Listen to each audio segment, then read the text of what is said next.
Ugh. Chat.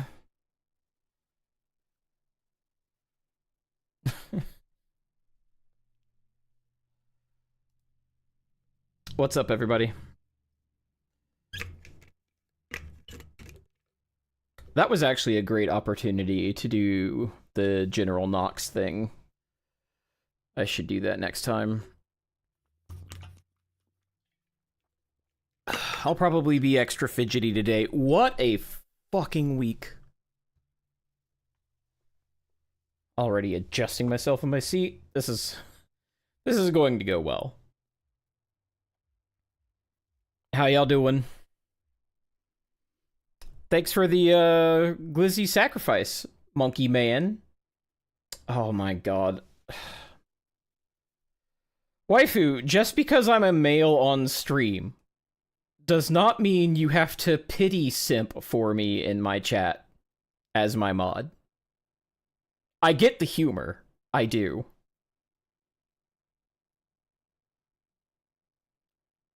But you don't gotta do that. Also, Kaviri, 6 months. Thanks, man. I appreciate it a bunch. Half a minute. Yeah. Half a year. Oh, God. How many streams have I done? First of all, half a year isn't even the longest stream. Or how long have I been streaming? Well, let's just assume it's 6 months. If I've been doing one every week, that's 24 streams. Yeah, that's exactly what makes it a pity simp. You're my wife. Like, you have to simp for me. At least in public. Bird! Anyway, that's like 24 streams. Which, if they're between 1 and 2, sometimes 3 hours, I might already be at my limit for the reporting period as far as CPEs go. I'm almost there, chat. I'm almost there. But you like to. Speaking of simping on main.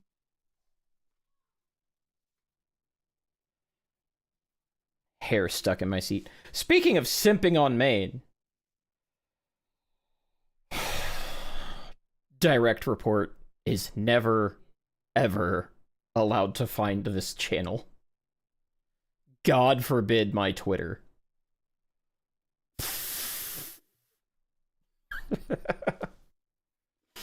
I was having fun with Allie today. On main. Hey, boss, can you explain this sister stuff? Can you explain why your wife is doing the sister stuff? No, no, no, no, no. Never allowed, ever. Like, if you ever find my personal information, windy, rainy, and cold here, I'm leaving. Yeah? Yeah. I suppose it would be. Where was my train of thought there? What do you mean it's comfy? It's only 75 out here. I think the monkey might freeze.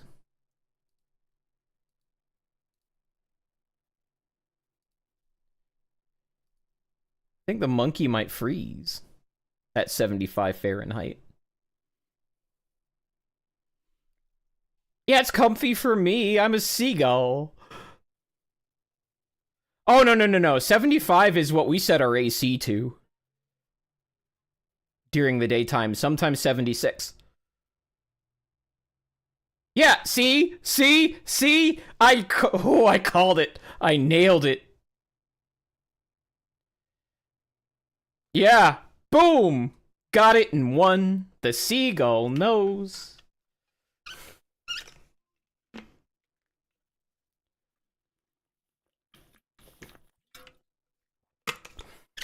The seagull nose.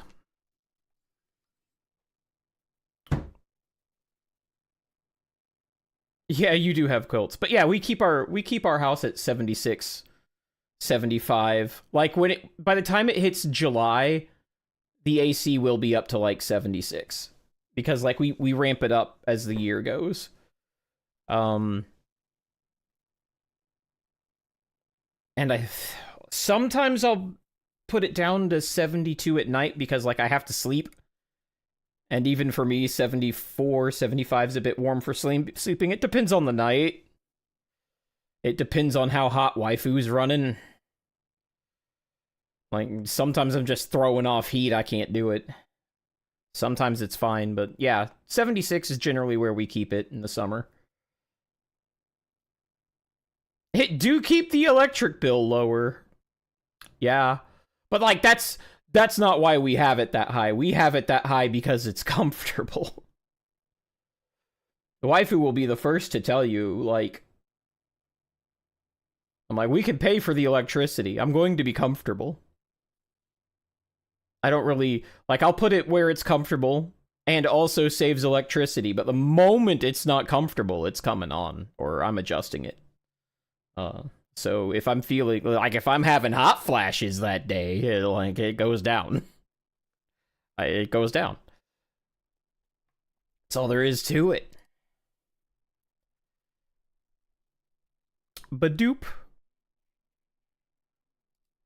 Y'all tell me if y'all can hear the badoops. I've got a different setup today. And there's a slight... Yes, tell me about your hot flashes, exactly. Oh, by the way, today will not be, like, a comfy stream, unless... Well, I know a lot of you are acclimated to the topics I talk about, but, like, we're going to be talking about Iran and domestic terrorist attacks and FBI shit, all of that. So buckle up. Yay! Yippee!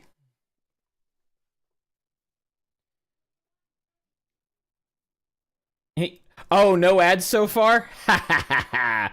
I cracked the code. The battery's fully charged for glowing. Thanks, Plaus. Oh dear. By the way, I was supposed to be messing with my microphone today, but I couldn't, because fortunately for me, I have moved stream time to 7. So after I eat, I come to my computer. You don't use them to streamer reading debuff. You don't use them shake batteries that last for decades? No. But I come to my computer, I start setting up stream, I've got other Twitch channels going in the background, and they start skipping. And I look at chat, and chat's not posting Fs, and I'm like, that's weird. And I go to another stream, and that one's also skipping, and nobody in chat is posting Fs. Huh, is that me or the CDN? So I go to my router, and I'm like, what's my traffic look like? And it's like less than 2 megabytes down is the traffic it's pulling, and I'm like, huh, that's weird. So so maybe that's a CDN issue. Maybe I'm not getting fed data fast enough, but like I need to start looking at my computer, and that's when I notice the yellow dot. The yellow update dot. And do you know why that's bad, chat? Do you know why that's bad? DDR5 was a fucking downgrade in every respect, and I'm about to tell y'all why. So Windows 11 has acquired the ability to preload driver updates. And the way that it does this can interfere with the performance of devices that are active somehow. That wasn't an issue in 10. That is only an issue in 11. And I believe it's only an issue in 11 past, like, 21H2 or 23H2, maybe 23H2. power outage, lost Wi-Fi, bad storm. I hope I survive until my flight this weekend. Yeah, we've been having some pretty bad storms just to the northwest of us, but like also in the Midwest, and there's been a lot of bad storms in the Midwest. There were some nasty tornadoes in Indiana a few days ago. And a decent one in Oklahoma. But yeah. But no, so I'm like, and this is something I discovered at work, and just I troubleshot, and I'm like, oh my god, it's fucking with the NIC when it has NIC updates, and I have to restart the computer to get rid of this. So I assumed that the updates were causing the issue because it has all the signs. So I do the thing that you're never supposed to do right before stream. Fortunately, I had an hour to fuck with anything if it went badly. But I hit update and restart, and wouldn't you know it, whatever Windows changed, my computer decided that the RAM needed retraining. And I don't know if y'all know what that is. Most people don't know RAM training is a thing. And you know why? It's because it hasn't been a problem until DDR5. I'm not saying it didn't exist until DDR5, but it hasn't been a problem until DDR5. So basically, when your computer changes in certain ways, your BIOS needs to make sure the RAM is okay. And I'm babying this down. But basically the BIOS needs to, like, take the RAM for a walk in the dog park before it can resume the booting process. And for DDR4, this could take, like, 3 to 4 minutes, and it rarely happened. And we're fine. DDR5 can take between 15 to 30 minutes to train, depending on the controller and the RAM and all of that. And it happens pretty fucking frequently. And because of that being short in previous generations, most motherboards have no way to tell you. They have no way to tell you, hey, I'm training the RAM, unless you're familiar with how your computer looks when that's happening. So, there's no LED on the motherboard. At least there's nothing explicit. There's nothing displayed to your monitors. There's no flashing code on your RGB. There's nothing. There's no flashing code on your power light. There's just absolutely nothing, unless you know RAM timing is or RAM training is a thing, or retraining, I should say. And that, oh, these lights are on and these lights are off, and I have no display, that means the RAM is training. Or that the computer's broke. I have to wait 30 minutes to find out. Yay! Because if you turn the computer off while it's training, it has to do it again. Which, not too many months ago, made me think I had broken my goddamn computer. Because, like, this is just a thing not even I'm used to yet. Because I'm used to, like, BIOS things like that giving me some sort of sign. Your phone does that sometimes? Shit. That I haven't heard about. I'll look into that. Why so much? Because I got 64 gigs of RAM before it was the down payment on a car, and the training time scales with the amount of memory you have to train. So this is a thing that has to be done like cell by cell. So the more cells you have, the longer it takes.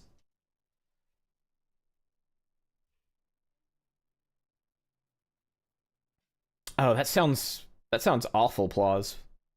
Twice a year? I think my phone does that as well.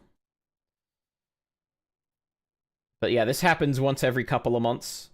So whatever Windows update changed, it triggered a RAM retraining, and I'm sitting here like, is my computer broken? Or is my RAM training? An hour before stream. And it was the RAM training. I was pacing. I was pacing. I was already thinking about cracking open the laptop and starting to get it ready for stream, but I decided not to because I'm like, okay, at 15 till, I'll call it, and I can totally set the laptop up for that in 10 minutes because it's been recently used for streaming. It won't have all the graphics that I'm used to having, which, you know, aren't much to begin with. I'll just have to start the stream, face cam started already, all that crap. But yeah. But I was like, okay, if by 15 till it's still not up, I'll just forget about it. I'll grab the laptop and we'll do it live. And like DDR5 is just has so many stability problems, which is why it needs to train so often, by the way. Like DDR5 is just fucking unstable. So if you got any programs that really hit it, you can find out that your system actually isn't... Thanks, sis. You can find out that your system is actually, not as stable as you thought it was, because the DDR5 can, like, trip all over itself, and if your CPU gets hot, but, like, the operating temperature doesn't exceed the safety temperature, but it gets hot enough to make the memory controller slightly less stable, well, that can do it too. And then, like, DDR5 is just, oh. So all those people who, like, saw DDR5 spiking and got, like, a DDR4 system before that also spiked in price, you won the fucking lottery because, like, DDR4 is just fucking better. Sorry to hear about the processors you can't have. That kind of sucks. But, at least you don't have to deal with this DDR5 bullshit. Jesus Christ. So for any technicians out there, if you have a system that just looks like it died, like you don't get any lights on your monitors, like your monitors are like, not only is there no picture, but like I'm not getting even a basic signal from the BIOS at all. I'm not even getting a keep alive signal from the BIOS, and like the lights are stuck on and you have no fucking idea what's going on. Go outside, go have a cigarette, make sure it lasts you for like 20 fucking minutes, and then come back and check in on it. Because that might be your fucking DDR5 retraining. And it stressed me out knowing that it was a thing, because it doesn't tell you shit. There's actually no real way to verify that it's retraining. You just have to fucking guess. Yeah, SIG sounds nice. You know what? Fuck that. No, upgrade from the SIG. At least get a Swisher Sweet, but like preferably a cigar, and even more preferably a pipe, because that's some high class shit. Way more aromatic too. I actually can't stand cigarette smoke, but the mini cigars, I can do those. A good cigar, I can do those. There's good cigars, there's bad cigars. Pipes, I can be around those all fucking day. You want to smoke around me and you got a pipe and you've got like loose leaf tobacco? We're good, man. You pull out the cheapest like Marlboros you have, I'm going to tell you to like go somewhere else. Oh, jeez. Anyway, I was supposed to be messing with my microphone settings today. And, what inspired me to do that was, some people I care about needed some help with some microphone settings. Which is when I reminded myself that I actually do like my job. I just don't like the people that I'm doing it for. Or at least some of them. Enough of them to make me, like, not want to go into work every day. if I like you, I actually like doing my job. Crazy how that works. I'm not supposed to be tier 1 anyway. RM was not built for tier 1 service. RM was not built for customer-facing service, at least not with computers. Maybe I could do other customer-facing stuff, because I have in the past. And that didn't seem nearly as soul-sucking. But there's like a special sort of fucked up relationship between an IT person and their clients. Because you've got one group of clients who just resents the fuck out of you no matter what you do, because they know better. And that's generally the type. The I know better than you type. Especially the Dunning-Kruger ones. Those are the best. The ones that not only think they know better than you, but, are just barely even computer literate. Hold on, let me think about how I'm going to say this without saying this. RM needs to vague post a little bit about clients. RM's going to be careful about that. There's a certain kind of client that keeps failing phishing honeypots that has positions that would indicate that they are good at computers. And they keep failing the phishing tests. And every time I get the report that says they failed the phishing test, I giggle a little. Exclamation mark fish, by the way. No, old horny fucks, they're easy to deal with. Because they're generally smart enough to keep that off of their computer.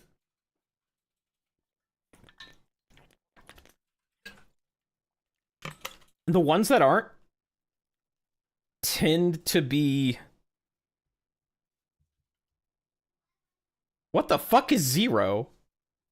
I just got an achievement for that. On Steam.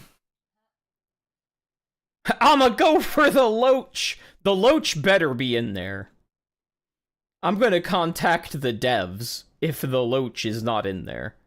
I should browse the files. Like, I should browse all the catches. The Loach should absolutely be in there.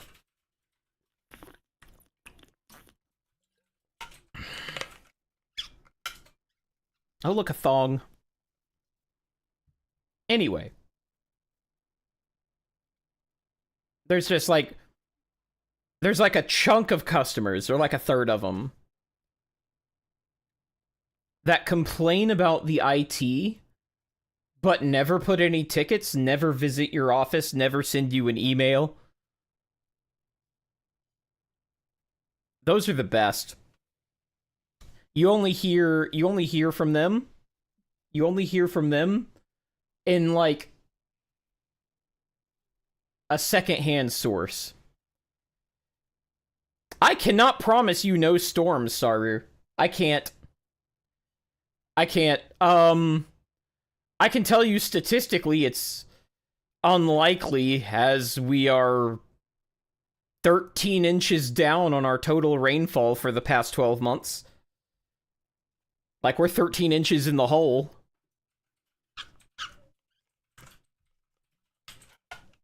No pun intended. Lots of alcohol, then. Yeah.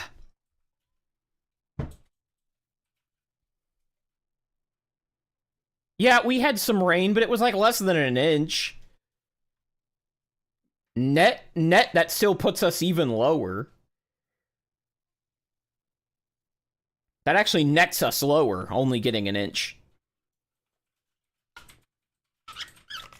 Yeah, the hurricanes aren't bad. We'll need a few this year to make up our rain deficit, though. Like, we'll need a few tropical storms or something to just, like, slowly come in and sit on top of us for a couple of days. And we'll need, like, 2 or 3 of those to make up the deficit. Because, like, our annual rainfall already, because it's an average, it already kind of counts getting hit with tropical systems. So not only do we need to get hit by a tropical system, we need to get hit by more than normal, and they need to be slow and they need to loiter. Yeah, bring the tsunami. Just not the salt and like we need like a freshwater tsunami.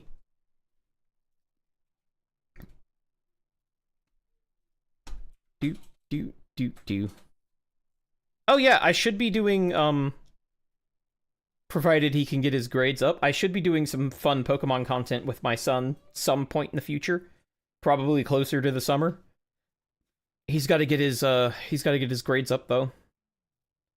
But if he manages to do that, there'll be some fun Pokemon stuff.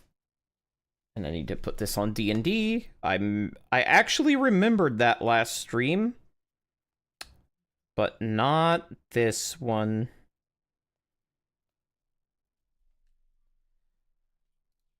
Alright. I'm kind of stalling. It's been 30 minutes practically.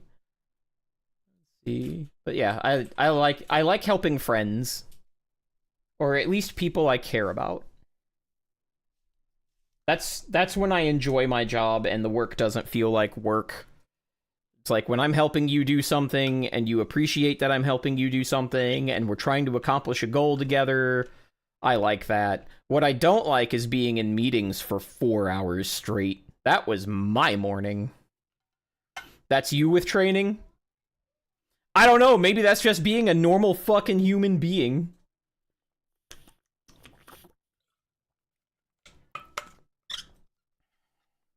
Maybe society needs to be a little less polite so we can tell those people to fuck off. But yeah, I was stuck in meetings for 4 hours this morning. I did get to have my conversation with the security ops guy that I wanted to have. So that was great. But that was like 15 minutes like pre-meeting. So it's not even like that was part of the meeting.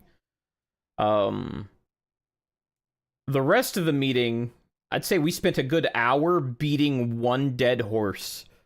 Because there's a person in that meeting that's just not a team player. And he's conditioned upper level leadership to argue with him a lot. Because he's really argumentative and sometimes it's over like some people know which hills to die on and which hills not to die on. Not only does this person like die on every hill they have, but everything is a hill. They've got their flag everywhere. It's like if somebody has aspirations for being an admiral when they're a captain, they'll just be really annoying to everybody all the time in pursuit of that promotion. Like, you will just never not hear them put their 2 cents in on something. They'll be talking up the chain constantly.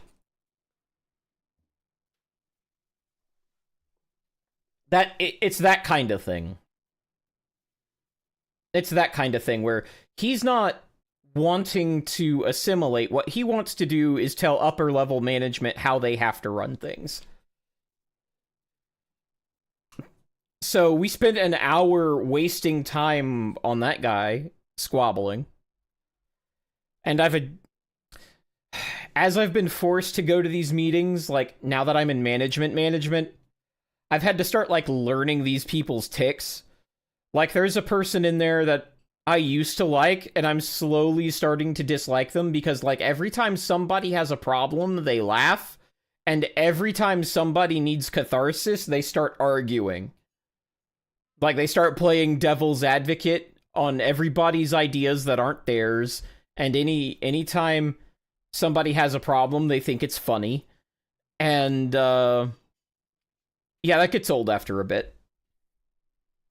Before I was a manager, I just didn't even pay attention to this person doing that. It's like, it's not my problem, but now it's my problem, now that I've got to put my 2 cents in on things. And I generally don't want to put my 2 cents in on things, but sometimes things affect me, and I need to do that. And that person's annoying. So there's that. And then there's like the 2 or 3 people that are always going to bat for me, so that's great. I like having them. But yeah. All right, well, let's get to it. First things first. The CIA guy. Do you guys know who I'm talking about? We're gonna start off a little. We're gonna start off a little bit. Who's the CIA guy? I'm gonna look him up real quick. His name is something weird.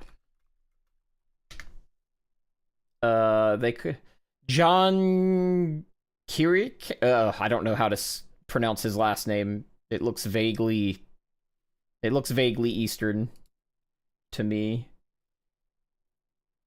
Kiriako. Okay. At least that's how Wiki says to pronounce it. John Kiriako.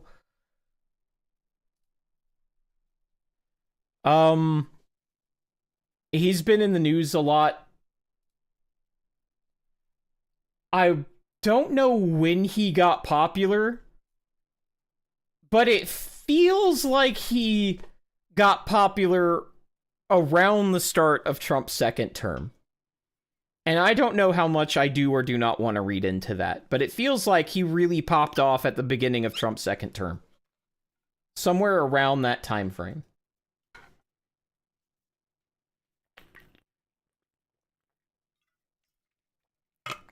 But, apparently he whistle blew on something or some... And now everybody thinks he's the good guy.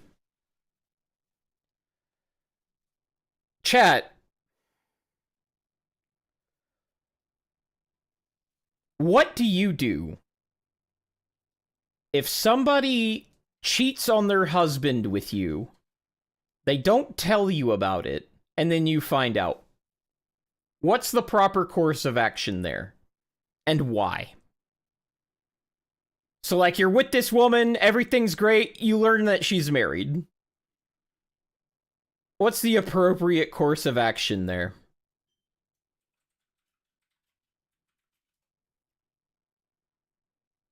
Not from you, waifu, you're biased. I want to hear from the boys. I want to hear from the boys on this one, because I got a point to make with this.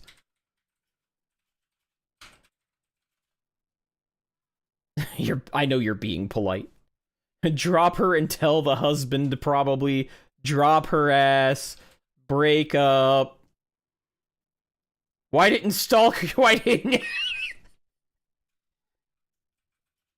So my sister is like, why didn't you stalk her before courting long enough to know? Yeah.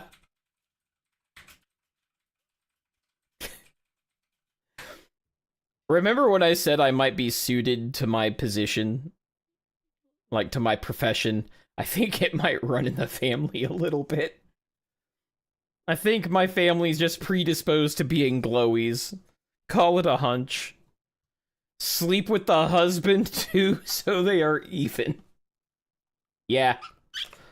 But yeah, all similar answers. Yeah, I would, here's what I would do. I would be like, hey, you need to commit to me, and you need to break up with your husband. And as soon as she breaks up with her husband, I dump her at that point. And then I go be bros with her ex. Scratch that last part. That's not necessary or even wise, but like, the point is, why do we do that? Why do we do that? It's because if she's gonna cheat on him, then she's gonna cheat on you. No, waifu, it's not making her regret. It's not about regret. It's not about making her feel things. See, that's such a woman answer. That's such a woman answer. It's about protecting yourself. If she's gonna cheat on her husband, she's sure as fuck gonna cheat on you. Cheating behavior carries over?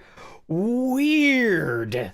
Yeah, I know. It's like crazy. So when you've got a guy who whistle blows on the CIA And then, like, he has these interviews where he talks about how the CIA selects for sociopathic tendencies and how he's participated in psyops on the general public. What do we think about the trustworthiness of that character?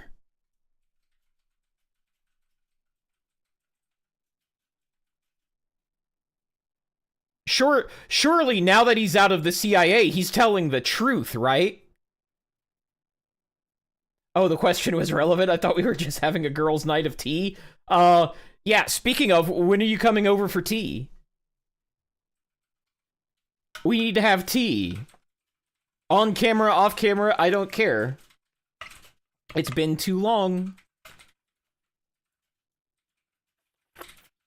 My monthly visitor is late. Yeah, discuss after. I know. I'm just making a monthly visitor joke, and I needed the setup. But I'm also serious, so we will discuss after stream. Yeah, she's a few months late. I might be in my first trimester, who knows? In her defense, she's got guild stuff to do. She's got tanks to not heal. She's got to make them nervous. Oh yeah, you did get sick, didn't you? But, like, also there was that other thing. I knew there was something WoW related going on when you, like, got real quiet. Don't get me started. Do the tanks not have the proper fear of God in them? Do they not know how much damage they can take before you need to heal them?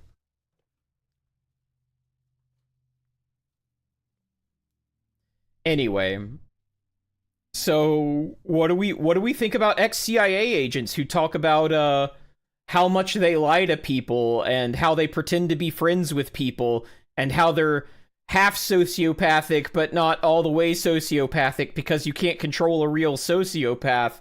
And yeah, what do we think the chances are that that guy's not pulling something? You're not in that guild anymore, bless. What do we think about the the trustworthiness of that guy? I don't understand how people are falling for that. Like, this guy's just sitting up there's like straight up glamorizing being in the CIA, like the CIA's your friend. I think the stories are funny. I laughed at a few when my co-worker showed me, then I was done. Yeah, and you can listen to the stories, but without corroboration, that's all they are. Like this, assuming he's telling the truth about being in the CIA, and like that would be a really difficult thing to pull off in his situation, granted. The reason he's doing what he's doing is like a good cover story in itself. And frankly, I don't recall hearing about the stuff he so-called heroically leaked. I remember what they did to Assange and Snowden, but this guy's just doing interviews, and that strikes me as weird.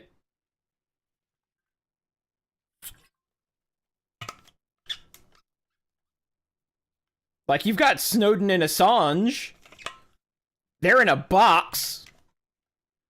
But this guy who whistle blew on the CIA, he's doing interviews. He's having a good time. He's making the CIA sound real cool. Like it's something you should believe in. They're the good guys.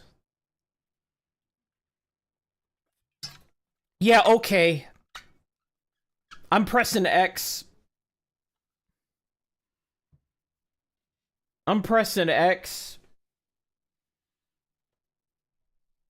Another thing I'm pressing X on. Not X on mobile, but like just pressing X on. Not stop streaming. The transition button. We're transitioning, chat. Y'all heard about this? FBI warns Iran and... hold on, let me make this readable size. I remembered! FBI warns Iran aspired to attack California with drones in retaliation. I've seen a lot of people saying, oh, that's not possible. Iran's not capable of that. Is there anybody in chat who thinks Iran's not capable of that? And if I'm not calling you stupid, I want to know if that sounds far-fetched to some of you. Actually, the camera's kind of... hold on. There we go. It got off kilter earlier.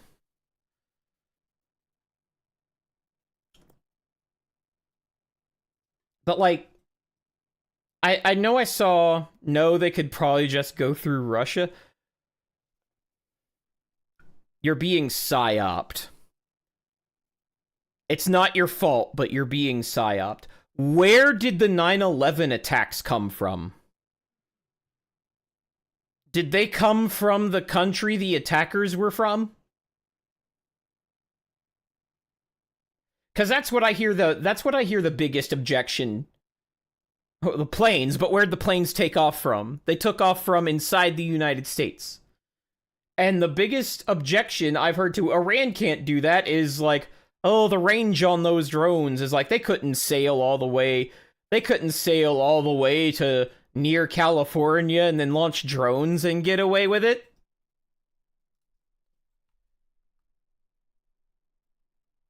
Oh, really? Y'all heard about this?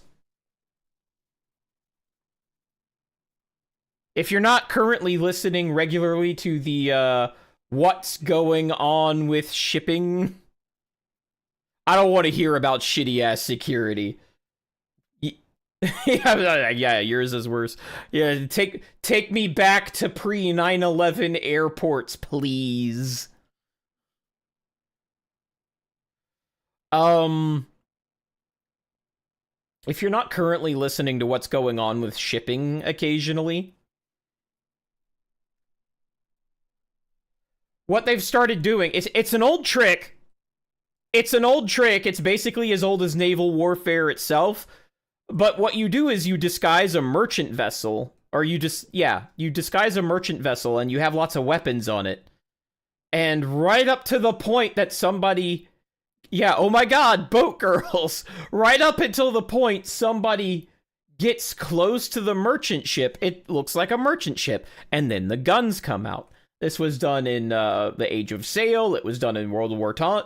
It was done pretty famously in World War II against Australia. There was an Australian destroyer sunk by one of these merchant vessels that actually had guns on them. Which, the way that went down, I don't know if you've ever seen the original Star Trek The Wrath of Khan, but it was kind of that comically bad as far as ignoring SOP and just letting bad things happen with your pants down. That's, similar situation. But it did work. So what China's done is, now obviously you've got these systems that like poke out of the containers. What, Star Trek?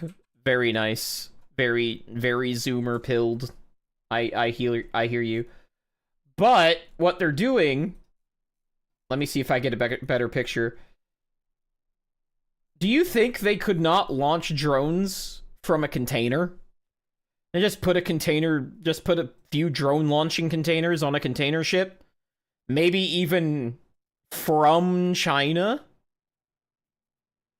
Maybe it sails from China and launches those drones from already inside of LA Harbor? Oh, did they do that in Ace Combat 7? That's funny right there. My point is, the drones will not be launched from, like, a naval vessel that they currently do not have because they're all coral reefs in the Strait of Hormuz. Or in the Straits of Hormuz. But, yeah, it's like, maybe China got the idea from Ace Combat 7, who knows. But, the idea that Iran, however, Iran so far away, I don't really care about enunciating it properly, especially after they changed, like, Kiev to Kyiv, and then, like, browbeat everybody that said what it was named for, like, the previous 40 years, over the head, just like, oh, you're saying it wrong, as if it was never called anything else. You got straight we're getting to the domestic terrorists. They could also just do it for... Yes, absolutely. Now, they need the proper drones. Like, the drones we're talking about, because, like, when people say drone attacks, everybody is assuming... Do they have a good picture of them? That is not... What is that? Fucking ABC. ABC has gone gooner, guys. The Shahed 300s or whatever they're called. Everybody assumes that's what they mean. Yeah, Sar, please. But, the Shahed, whatever those are called, they're thinking about those drones specifically, and I'm like, oh, that's not necessarily the case. It could be more improvised explosive drones. There's all sorts of stuff they could do with that. Now, when Iran made that announcement, were they implying it was those drones? You pressed something. In fact, I need to turn the music down because it's why I'm practically yelling. Thanks for the reminder. Yeah, get the improvised explosive on the civilian drone. Now, who was it who just talked about how easy it was to get civilian drones from China and strap explosives to them? Who was it who just talked about that, like, maybe 4 days ago? Or last week?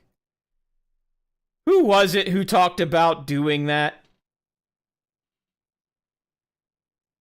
No, not me.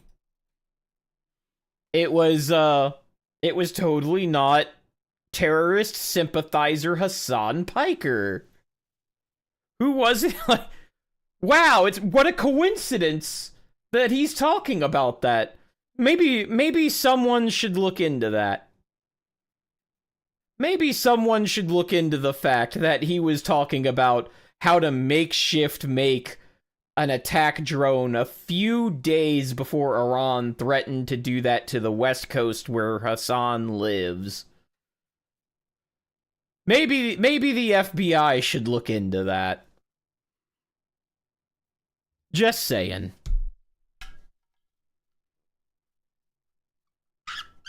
Just saying. Obviously coincidence.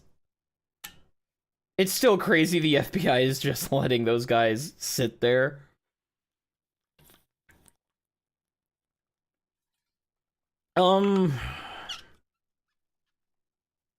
We can get into that. There's actually reasons to do that.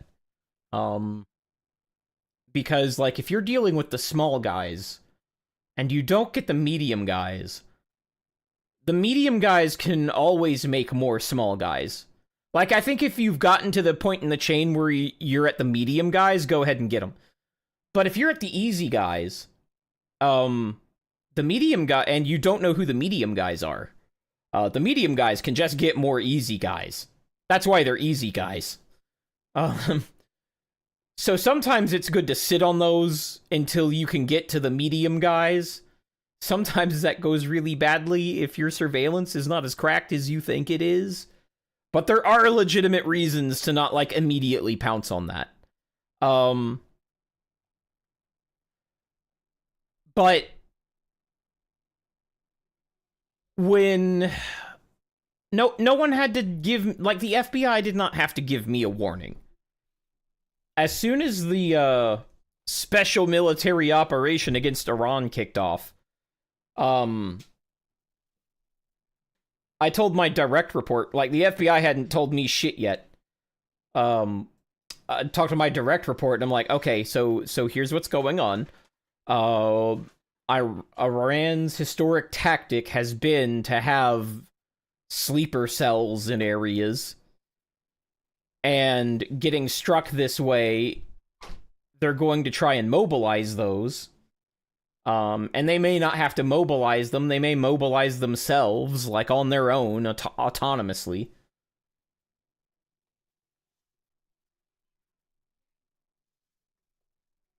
I mean, you've got to do better than, like, suspect, Spicy. Like, you have to actually have the goods. Like, don't forget that the FBI is not the CIA, and it is a law enforcement agency, and it is bound by law enforcement agency rules most of the time. But in general, it is bound by law enforcement agency rules. So it's not the CIA you're talking about. Now, should the CIA know about those cells and be doing stuff about it? Yeah. So why don't the CIA just do the intelligence gathering and Oh boy, we're all the way back to how 9/11 happened. Oh man. So the CIA is basically an extrajudicial kill unit, and they're essentially not allowed to talk to the FBI. That's the very short answer. And in days past, the FBI really wasn't allowed to share certain kinds of intelligence with local law enforcement.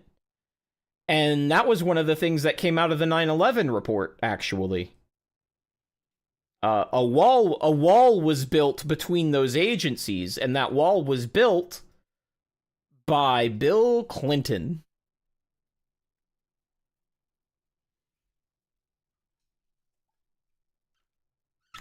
There's a lot to get into on that, and it's beyond the scope of this stream. But the CIA cannot just share intelligence with the FBI willy-nilly. There's things they can share, there's things they can't. The CIA is also not allowed, quote-unquote, to operate domestically. Like, there are theoretical barriers.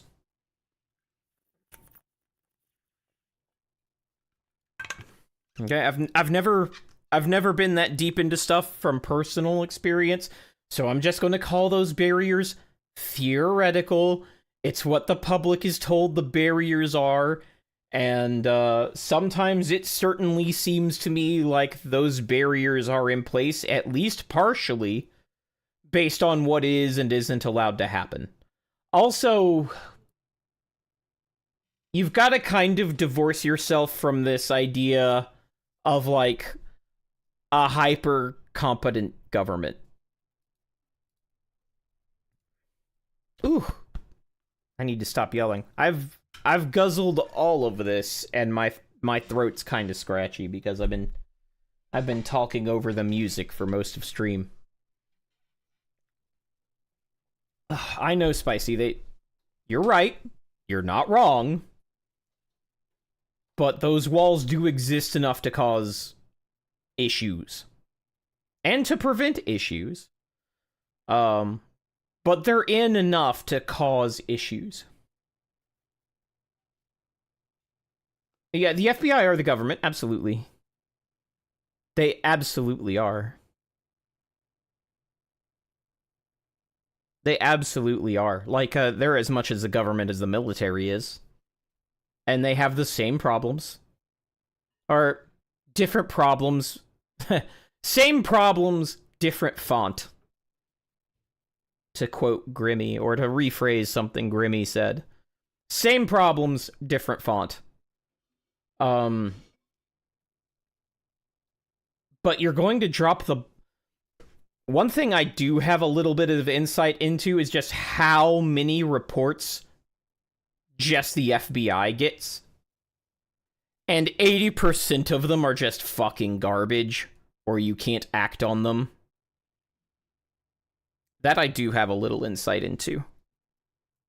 So, yes, there will be things that were dropped. Like, we had 2 attacks inside of the United States last week. And yes, I did go through my rounds of I told you so at work. I did do that because I think I've earned them. Now, RM told you so's don't always feel great. It's like, haha, people are dead, I told you. That don't feel so good. But I did call it 2 weeks in advance. So there's that.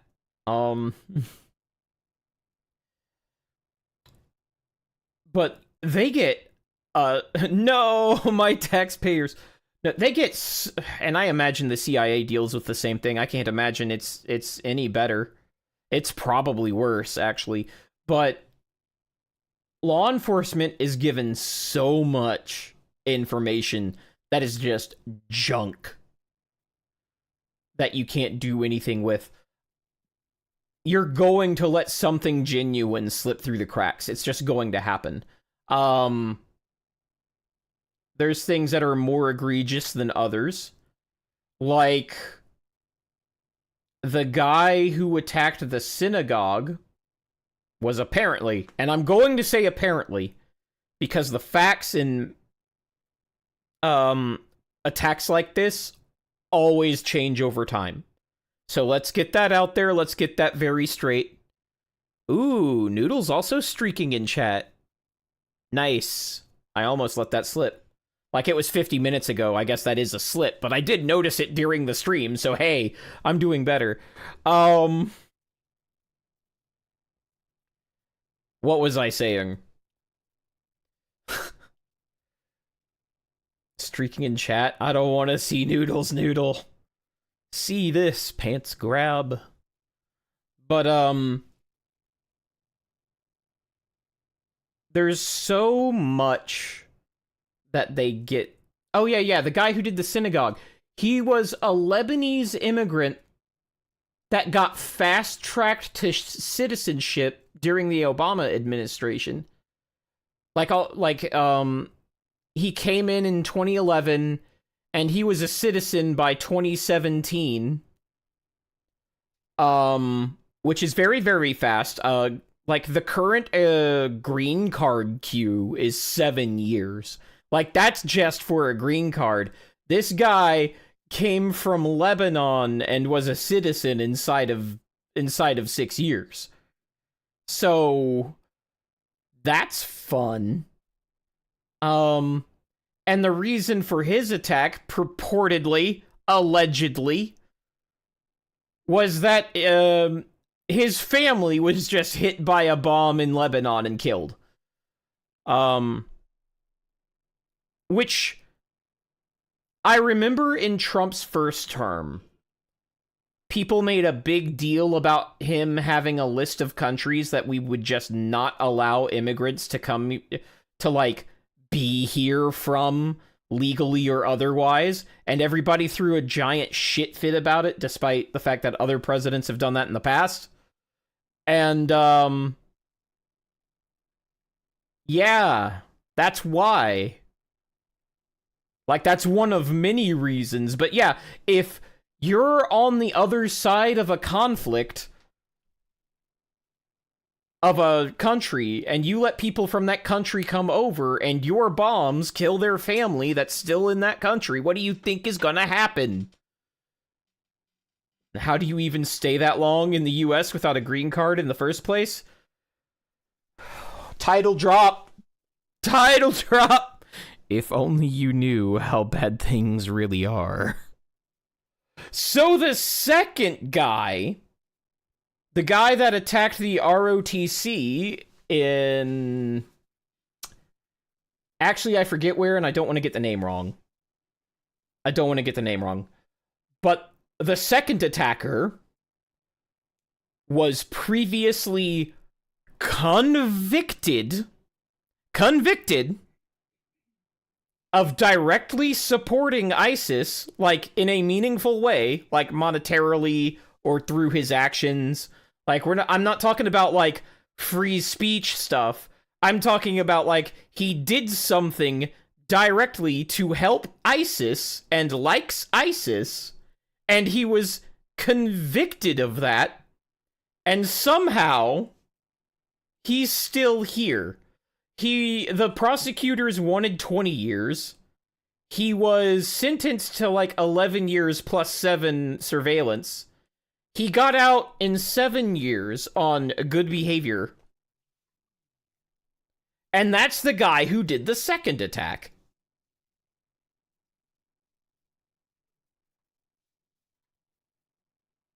So yeah, that was a good thing to say, Spicy, because it let me get to the other one. And being in the job I am in, so as long as I've been in it, I've learned something. Okay? Y'all might wanna believe me. I was the any politician that says the following line is a filthy, dirty liar and wants to line their pockets John McCain style through another pointless war. I get it, guys. I do. But when you see a politician go on the television and talk about what might happen if border laws are relaxed or not strengthened, what they're talking about is stuff that is already happening, but it's classified and they can't talk about it in any other way but the hypothetical. And I wonder why I also worded that vaguely. Just saying.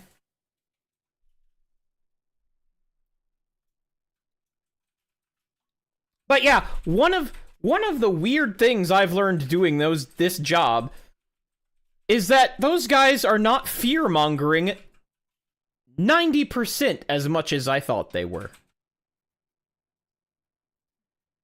And that's been really... That's one of those you can't unknow that things. That's one of those you can't unknow that kind of things.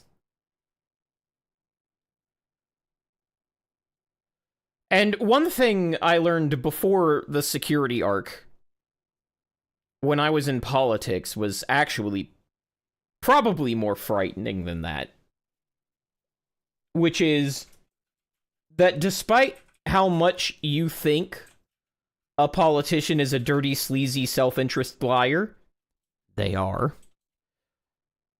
They are also real people. And everything that implies. And what that means is that 80% of the time, and yes, that's probably lowballing it, but 80% of the time, as a lowball figure, they believe what they're saying.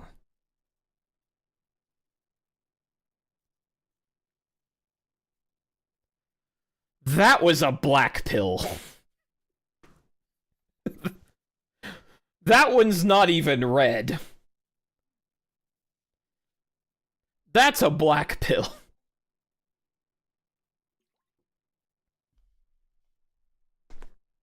Because, like, and I never thought of politicians this way, mind you. But a lot of people do. I'd rather they were just straight lying. Me too, man! And it goes to the next thing I was about to say, is like, you would like to believe that your leaders are hyper competent, even if the thing they're hyper competent in is being like fraudsters. At least they're smart and they might not cross certain lines. But the uncomfortable truth is they're just socially connected. They're just socially connected. They're just normal people or dumber. They are just normal people or dumber that are socially connected. Most of the time.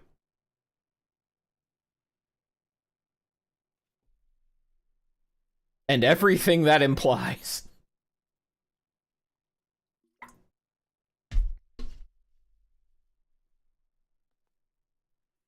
scary to think about. But yeah, I'd say at least 80% of the time they believe what they're saying. They're kind of like VTubers. It's like you think it's all an act, but like an act is like really exhausting. An act is super exhausting. So if you don't have like that 80-20 rule space in your head to like not constantly be thinking about the lies you're telling, because that's fucking exhausting. Like, just go to Hollywood and get a better paycheck at that point. Because, like, unless you're a psychopath. Well, yeah, but psychopaths tend to go into business, not politics. That's the crazy thing. They tend to go into business.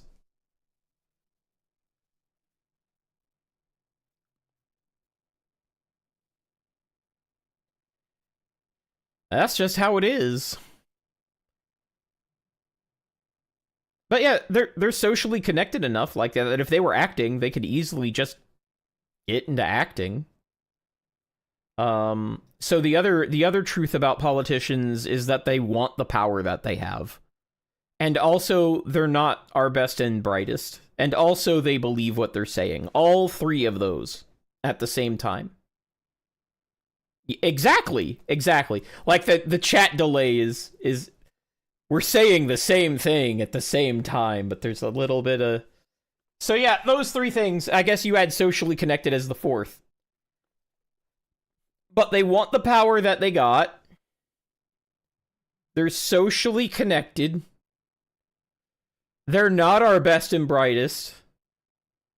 And they believe what they're saying. All four of those. All four.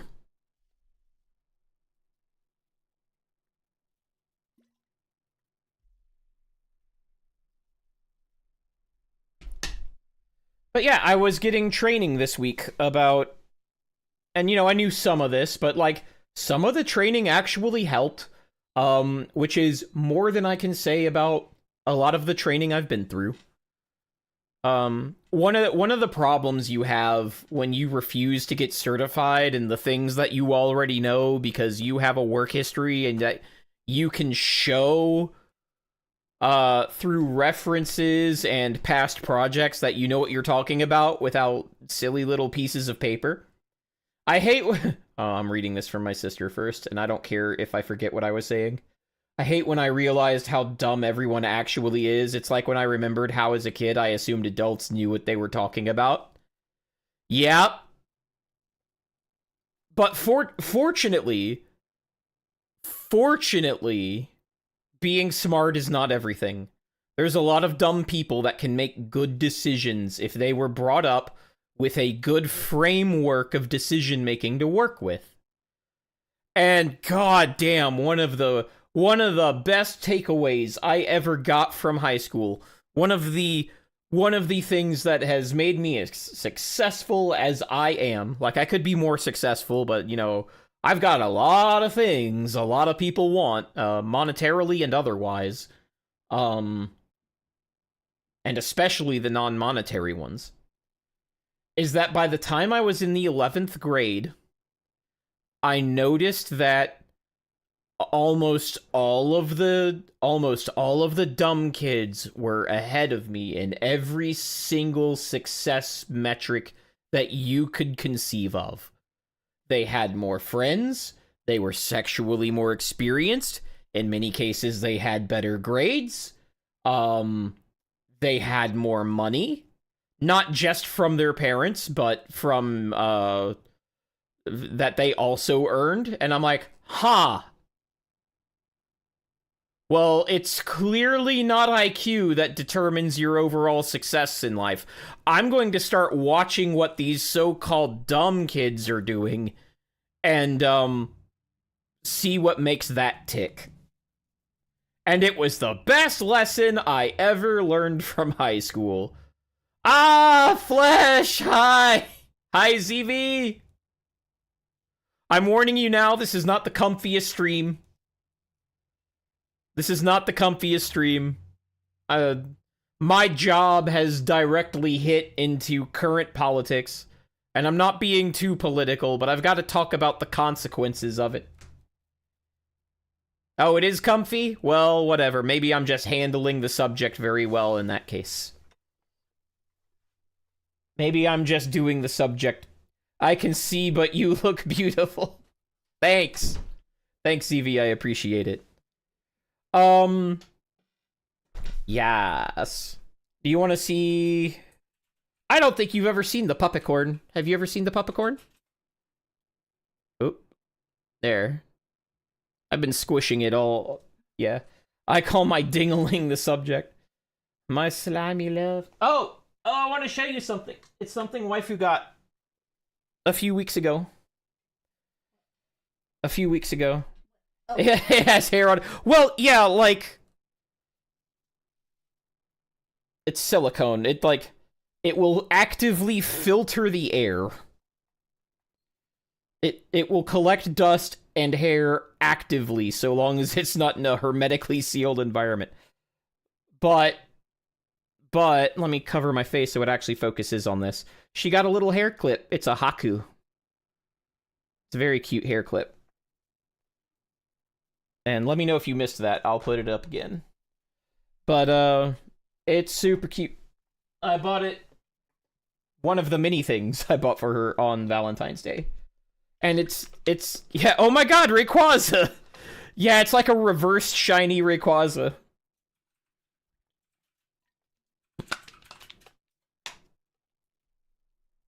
I'm not repeating that one.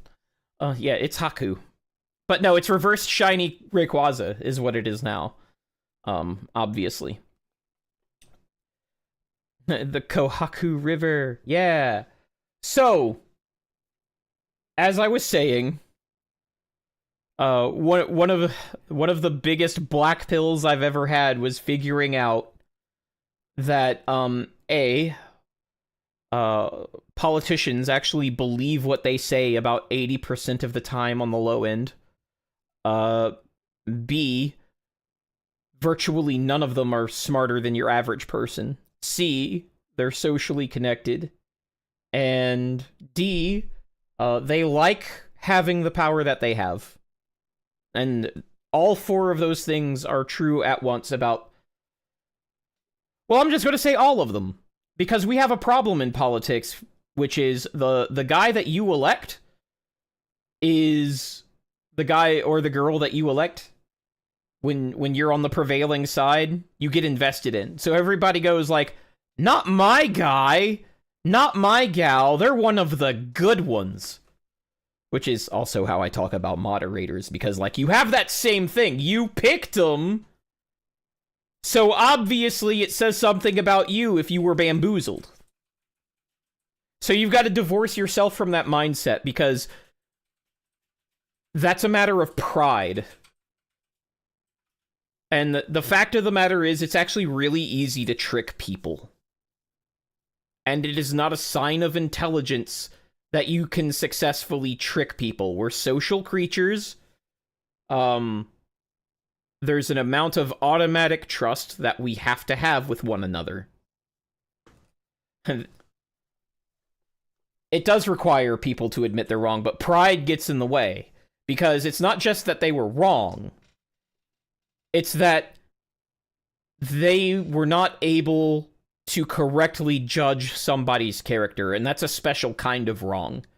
Because if you accept that the person did something bad, well, that also comes with feelings of betrayal, which are quite strong, and most people will avoid those feelings at a very high price. So, if you can tear that pride out of you, that you can make mistakes in judging people, you'll be blindsided by that a lot less. That's actually the entire principle behind trust but verify.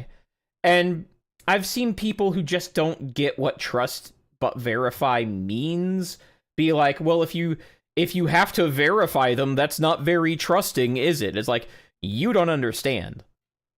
These are highly sensitive areas. If I didn't trust you, you're just not in the seat at all.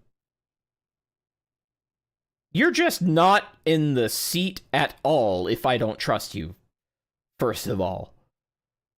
But I also have to understand that I can be wrong, and I've got to go behind you and check for mistakes. That's all trust but verify means.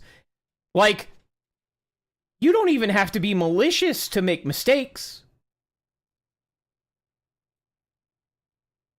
Well, ZV, you see, that's generally the price of wisdom, isn't it? Is being through some shit. Because ZV says, nah, I do that, but I've been through some shit. That tends to be the price of wisdom, doesn't it? Imagine a team working on ordnance and not very... Yeah, imagine that. Like, the guy next to you may be the most loyal, attack dog, would literally stand up to the worst torture techniques that break everybody else. And that is not... That's not actually a thing, by the way. But let's pretend this guy is. But if you're not verifying that he can disarm that bomb competently, none of his loyalty matters. If he can't land that plane properly, none of his loyalty matters. If he can't derive a heading properly, none of that loyalty matters. Yeah, we go boom no matter what then. Yeah, exactly. Even post-verification, I prepare for the work. Yeah. I mean, and you know, maybe you can say that that's informed by certain traumas, that particular thing. But it's like, no. And that's also, it's also a good way to keep getting in the saddle. Once you accept that you can make mistakes and that you can be wrong about people, you can be more willing to try again. Because in the other hand, you go, oh, I was tricked once, and that means I'm prone to being tricked, and that everybody is untrustworthy. You won't try again. And then that person gets to hurt you for the rest of your life because you're not trying again.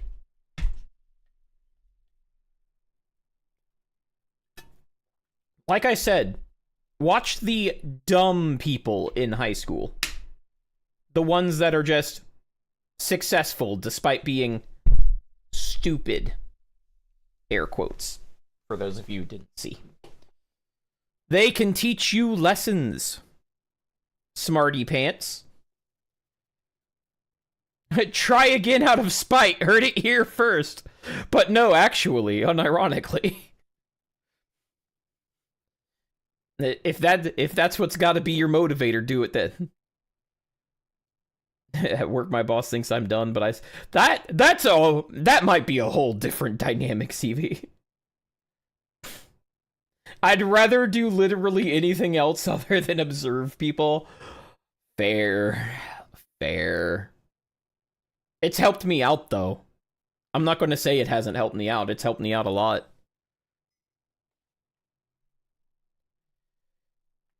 I think waifu's refilling my water without being asked. I think she noticed that I had drained her water bottle, too. I love people watching. Yeah. Yeah. I love that I've cracked the code on not having ads. That's been great. I love that.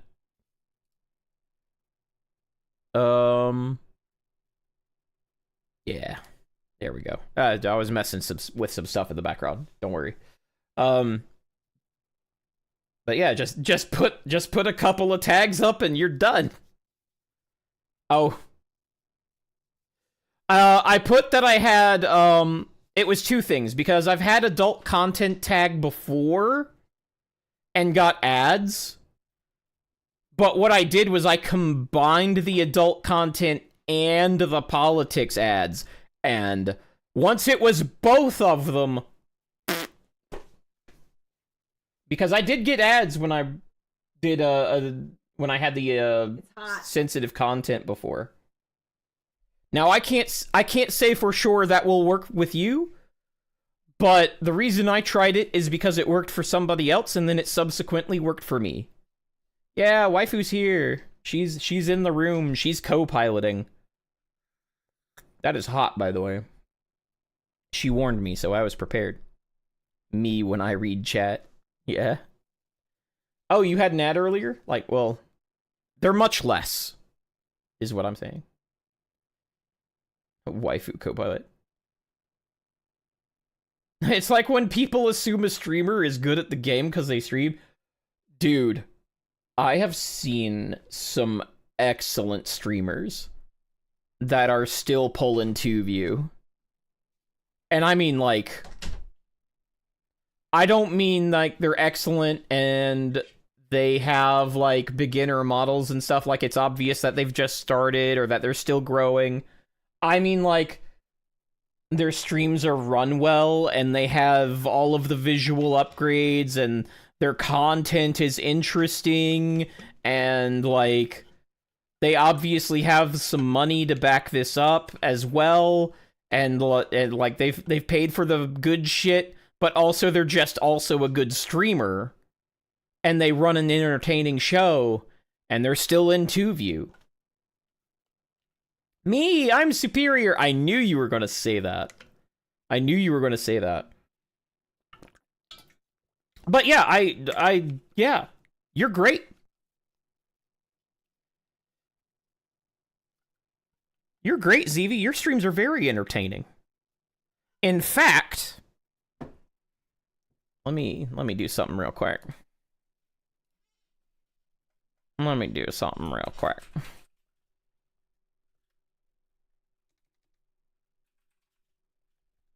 In Minecraft, right, ZV? Y'all should follow ZV. She's great. I did the streamer thing! Of course, everyone has to do more. Obviously, but you're entertaining. Don't let anybody tell you otherwise. You, ZV, right now, are entertaining. When I put you up on my television... Nope, you're gonna hear it. When I put you up on my television, after the kids go to bed, for 2 to 3 hours, and me and waifu are on the couch doing nothing else but watching you, that is not a pity move. You are fun to watch. So how about that?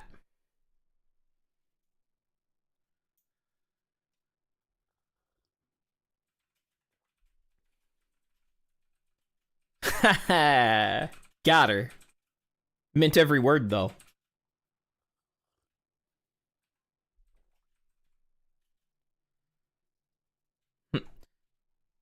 There's a reason I'm getting close to a 50 streak? Hell yeah.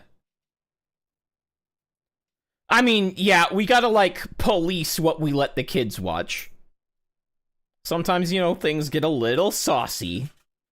But, like, when you're being extra, like, when you're doing, like, some extra say-so content and we can tell, like, we can kind of tell when that's happening, we'll let them watch a little bit.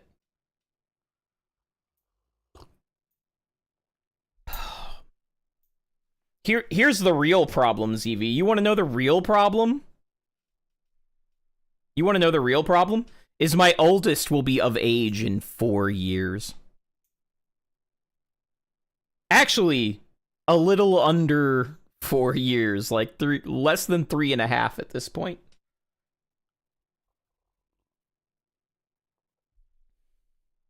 I'm gonna have to give him the list of... Yeah, I'm gonna have to give him a list of streams he's not allowed to watch. Hi, Inac, what's up?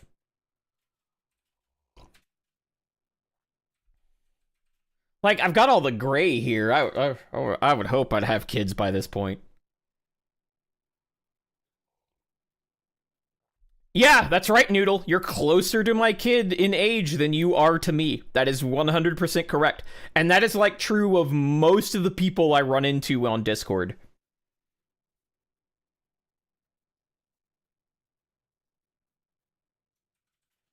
Yeah, she did put in some work, but, like, she's really inefficient. It only took me 5 minutes per kid. It took her a whole 9 months. Like, imagine how inefficient that is. Women.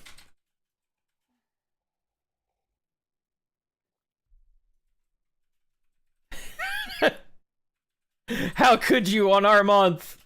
What are you talking about? Women's month is every month. Waifu isn't a speedrunner. Right? Got... Hey, sis. Imagine you're streaming WoW one day, and then, like, my oldest's name pops up in your chat, and he doesn't know. Imagine. Imagine how awkward that would be. That would be fucked up.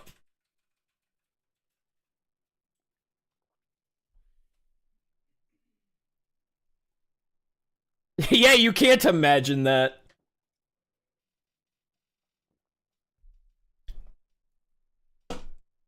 Like, if I ever see him in my chat, Plaus. Oh god, Lirio, shut up! Yeah, right? Oh, man. I tell you what. I ever find him in my chat, that's an insta-ban. Which is what I was telling Plaus. You ever see my boy in my chat? Right there. And then I'm gonna grab his name, and I'm gonna share it with every streamer I know. It's like, that's my boy. There's things about me he don't want to know. You should go ahead and ban him. Messaging him on Helldivers 2. Be right back. No. Oh, believe me, I'll be able to suss it out. I've known him for 14 years. There's not a single username he could come up with that I wouldn't immediately recognize.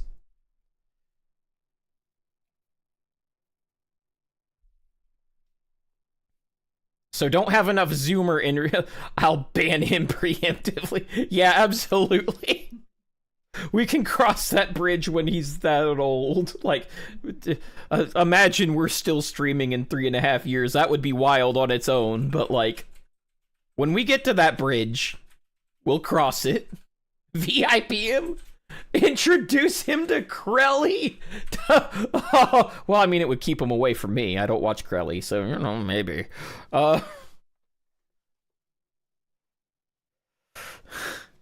We just need to keep him on YouTube and off of here.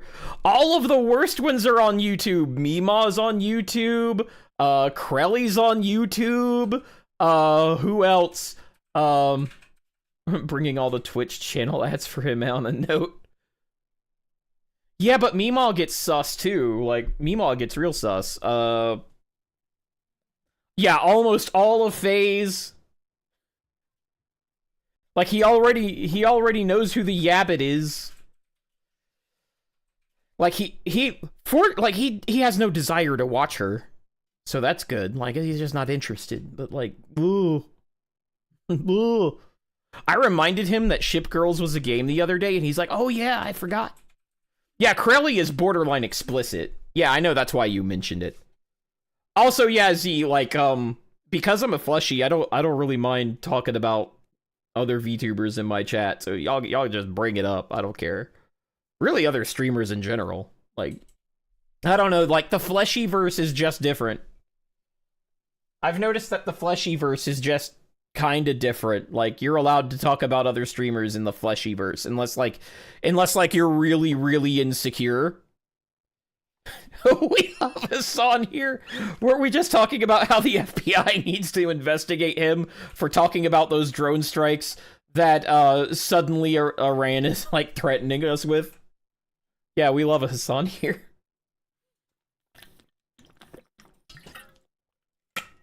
Why are you bonking? It's just banter. Who cares? I need more fleshy streamer collabs, but they seem to be scared of me. I'm too strong. I'm not scared of you. And me and Nero are working out like a little neat thing to do that with. Like I don't know if you're familiar with Space Ghost Coast to Coast, but we're kind of going for that setup where we got like a little TV that drops down and the fleshy is inside of the TV.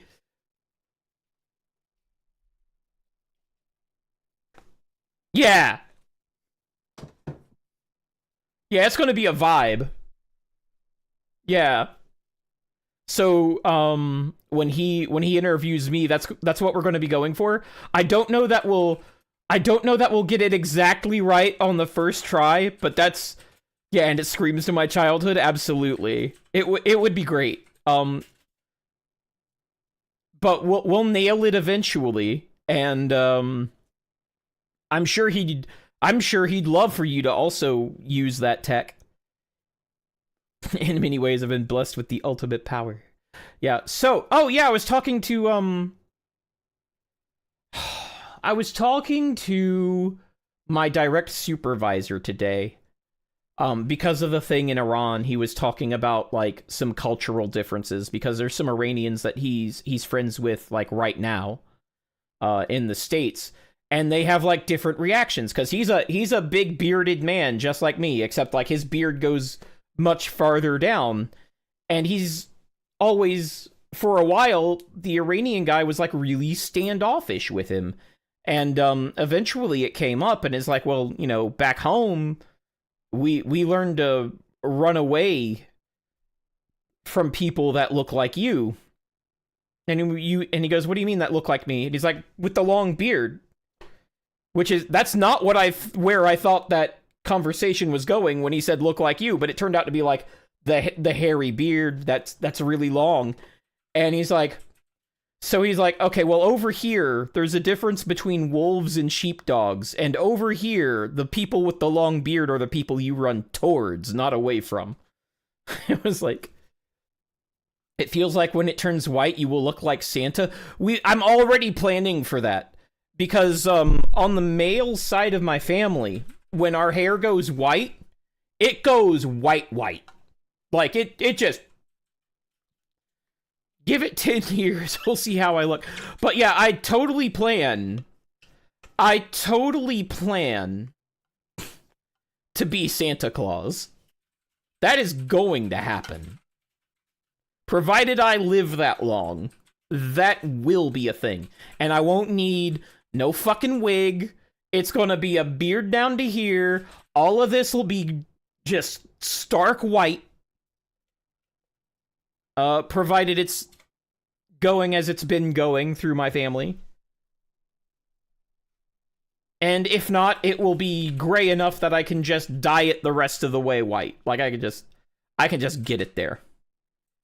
But I'm not wearing a wig. Because, as you can see, in my 40s, there's no sign of male pattern baldness yet. So I'll probably have all of this in the next 20 years or so. Provided I get there. Knock on wood.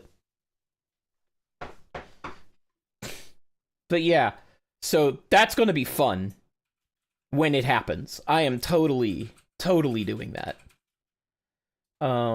Let's see. Imagine if your oldest discovers Kirsche. Ew. Ugh. There's a lot of things I could say to that. First of all, it would be good for my family lineage if she didn't like him. I mean, age difference aside. Because then he'd be no longer interested in women. Which is the joke. For those of you not, like, familiar with her community, it's...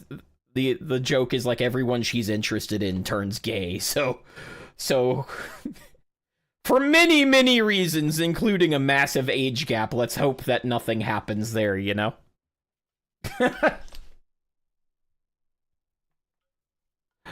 Oh, goodness. But yeah, he was telling me that story. Apparently he was also on, I think it was the... You know what? I won't say what ship it was. But he was doing carrier operations in the Gulf in the first Gulf War. And he saw an F-14 come down, just shot up to hell, completely missing its nose cone. Holes in the stabilizers. But it landed. It landed. You know what, Einak? I'm glad that nothing you say shocks me anymore, because that would have been water everywhere. Who did what, Noodle? That's why his son keeps trying. But yeah, like, people from the first Gulf War and from GWOT, they're gonna have real strong opinions on Iranians. One way or the other. It's on either gonna be really strong good or really strong bad. And they're gonna have opinions on Islam as well. And it's either gonna be really strong good or really strong bad. Who was on that carrier or whatever? Oh, my boss. Strong bad mentioned. Oh man, I loved bringing that joke up. I was in Iran once. Once. Unk-Core Supreme. Yeah! Unk-Core Supreme. Yeah, and we were talking about all the training he does at his church to be ready for attacks like just happened last week. Because his church regularly trains. And I think to a lesser extent, he's very, very, very well adjusted for X-Mil. But also you can see the tinge of nobody ever comes out of that the same. And, like, he wants to be back on the water so bad. Like, he misses what he used to do. He wants to be back on the water in, like, any capacity. He is totally a sea dog, and that's where he belongs. At least in his head. In his head, he's still on the ocean.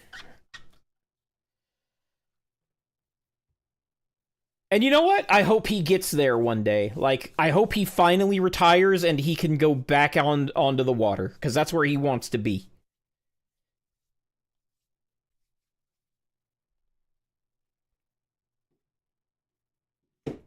But like, no matter what he does, no matter what field he gets into, no matter what his current job is, he does it in a very military way.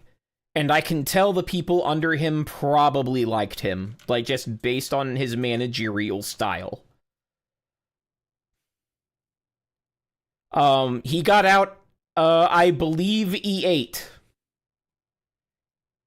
He was one of the chiefs. I forget which one, but I think it was E8. I'm pretty sure.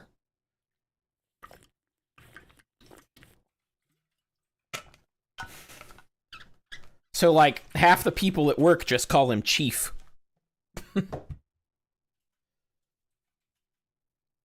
Yeah. Yeah, Senior Chief. I just don't know if that was his actual pay grade. It was either 8 or 9. It was not 7. I know very, very few people get to 9. But I'm kind of hedging because I want to say 9. But it was 8 at minimum. I know it wasn't 7. I know 9 is Master Chief. Like, hardly anyone gets there. But, that's why I just won't say the rank. I think it was 8. But I also think it was 9. Like, I'm gonna have to ask him again. Because that part's not important to me. Like, once you hit E7... Once you hit that, like... your military unk. Yes, getting higher is more impressive.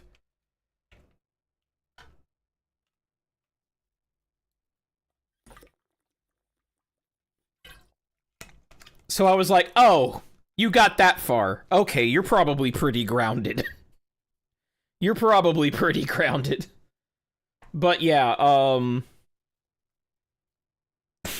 turned down E9 because sick of stuff. Yeah, like, E9's hard to get to in the first place, but, like, I've known, counting you, 4 E8s at this point. If he's E8 instead of E9.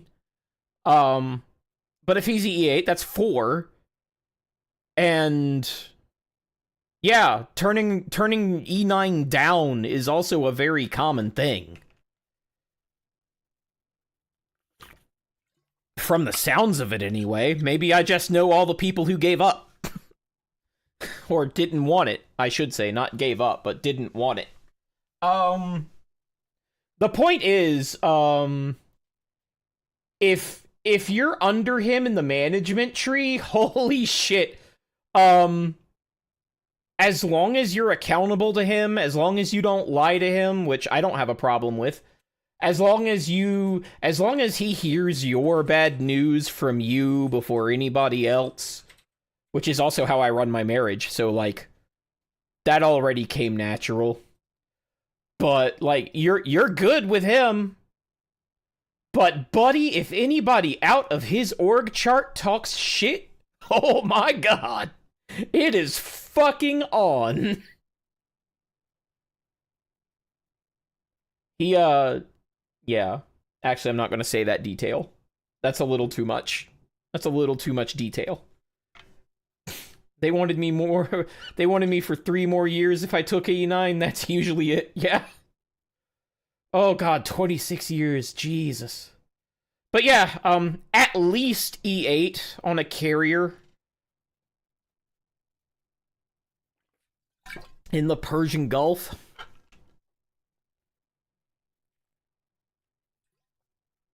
And like when he talked about that F-14 coming in, he made it sound like he was directly involved in that process. So he might have been some sort of flight deck operator or something along those lines. I'm not really familiar with that. I'm not familiar with that structure to make an educated guess to what he was doing, but it sounded like he was like right there. Like he wasn't just casually observing on a break or something.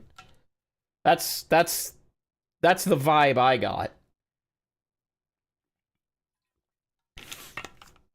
He made it sound like he was in charge of getting that dude off of his plane in one piece. That's what he made that sound like.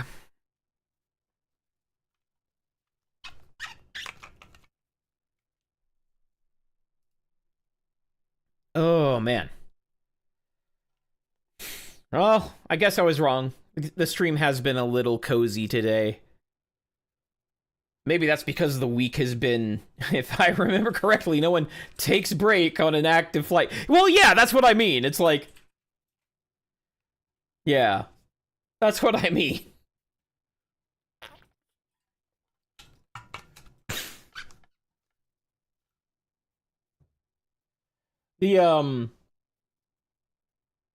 But you can kind of tell the way somebody talks when they were directly in charge of something versus a less in charge observer, like still doing the shit, but like you wouldn't be just there as an E8, would you?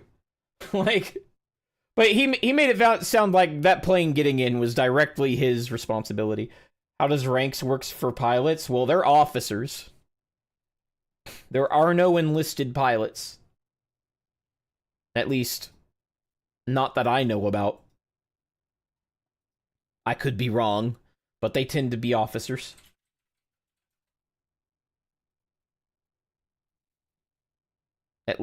Especially on fighter jets.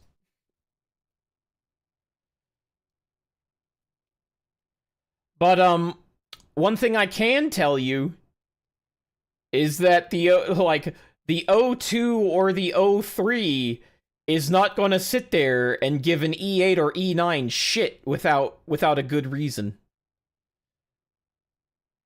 Officers are good for crashing planes and sinking ships. Enlisted run the Navy. Yeah, like, an O2 or an O3 is not going to get up in an E9's face or an E8's face or really even an E7's face. That's not in the Navy, anyway.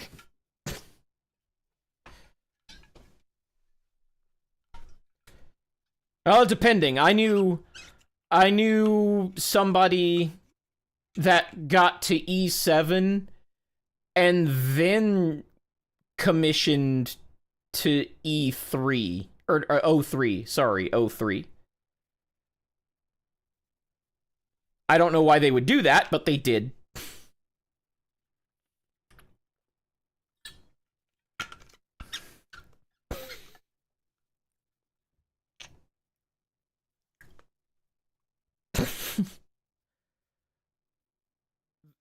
I chewed out an O5 before I saw his rank for entering my active post blast site. I mean, yeah. Who the fuck are you? Oh, man. Cozy. But yeah, it's like, I've been doing a lot of thinking about, like, oh, what do we gotta prepare for? How many of my staff do I think know where the anti-bleed kits are? How much room do I have to arrange for a training to that end? Are my evacuation documents up, like, you know, do they need updating? All that stuff. I've been looking at a lot of that and, you know, doing a lot of that thinking like an attacker thing. He understood and turned around. Yeah.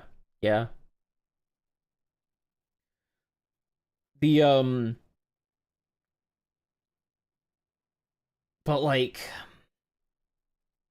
there's nothing we could do about an improvised drone attack.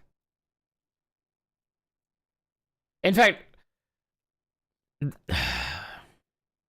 there are not many places that are not military that could do anything about that. And I'm about to have to make some very uncomfortable conversations with public safety about that. Because we are a restricted airspace area, actually, when it comes to drone flying. So if you see a drone up there, you can... It's either a police drone or it's not supposed to be there. But they don't have any drone countermeasures staged anywhere that I'm aware of.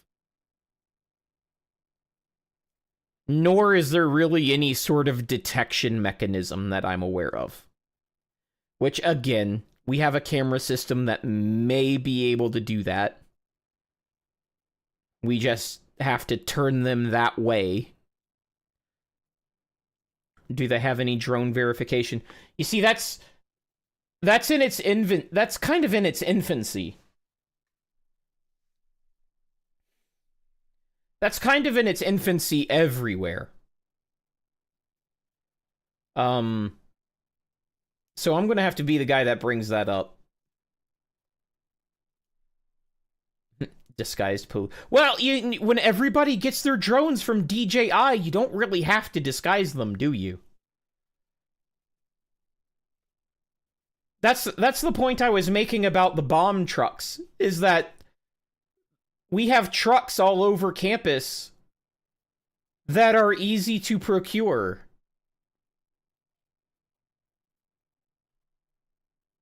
Yeah, they come pre-disguised.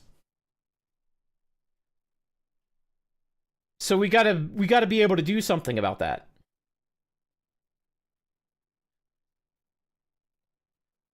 Yeah, like at this rate, I'm gonna be in the office of public safety before long if I keep running things up that flagpole.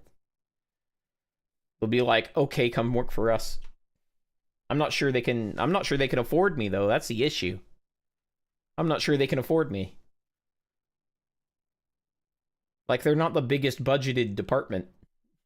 So I don't know.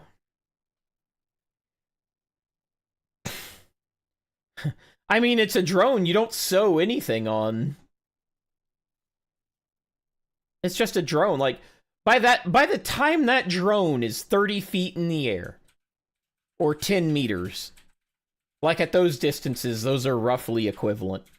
By the time that drone is 10 meters in the air, oh, the mill ranks. That largely depends on where you are and what you're doing. There's a whole uniform code, and I'm not going to pretend to know it, but it's very contextual. It's very contextual. I will say that. That much I do know. The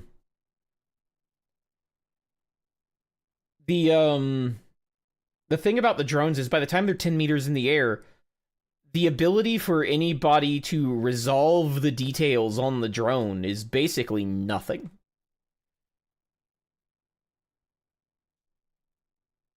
Because A, if it's in the daytime, they're backlit, so goodbye contrast.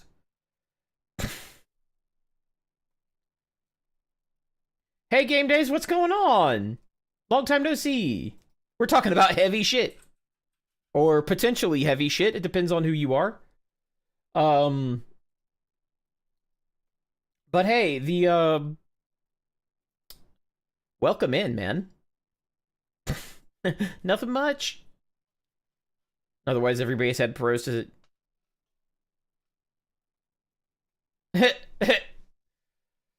Oh, geez. It depends on the branch and what you're doing, Noodle, but, like, generally...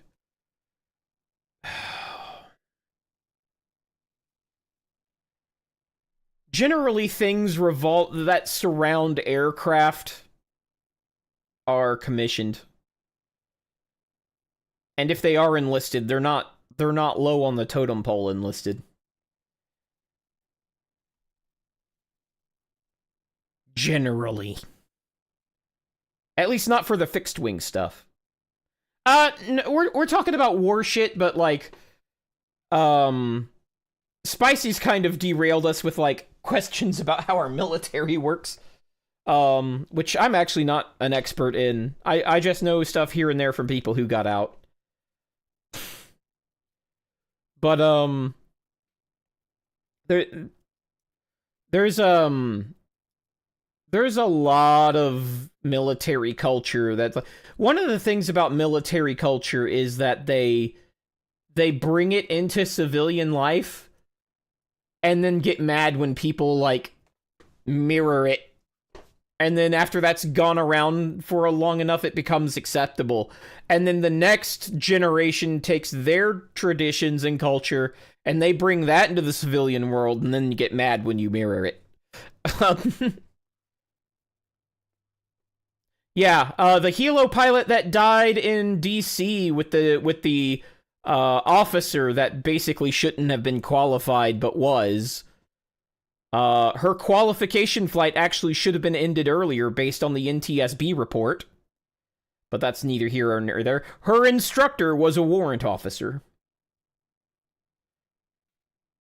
What's the context of general, specific, and major, minor, and private, public? Yeah, that's the context of that is sheep in the big city. Anyway, when it comes to intelligence, the more I'm made privy to, and I said this prior in stream, but I'm going to say it again to like nail that point home because it was kind of a throwaway line when I said it the first time. Is like the more intelligence I'm privy to, the less alarmist people seem when they're on news shows or podcasts and they're talking about all the stuff the bad guys are doing. Because it's not like the bad guys might be doing that. It's that I know for a fact that the bad guys are doing and have done what those people are talking about. It's not even theoretical. It's stuff that has already happened and is still happening. Because I'm getting reports about it. That's how I knew there would be, the violence that's happened over the last couple of weeks. And really, anybody who pays attention to the news enough and has gotten enough years under their belt knew that was coming. But as somebody who gets intelligence shared to them at lower levels, I was uncomfortably familiar with how certain it was that at least a couple of soft targets would be hit in very short order, and that I worked in one of those soft targets. Like, I've been through 2 mass shootings at this point. You have to remember. Like, I do not exist in the world of maybes anymore. Or it happened somewhere else but not here. I am way past that river.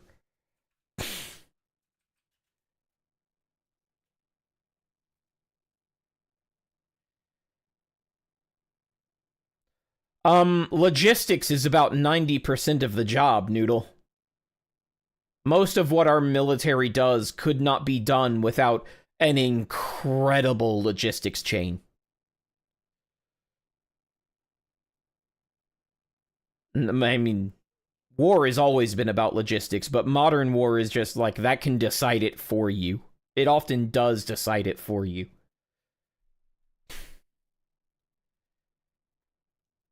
Officers just put, look, the way modern battlefields are looking, the enlisted might be getting their own joysticks soon.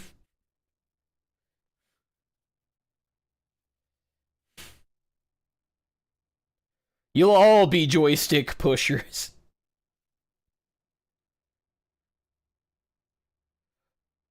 But yeah, I don't work with, like, theoretical threats anymore.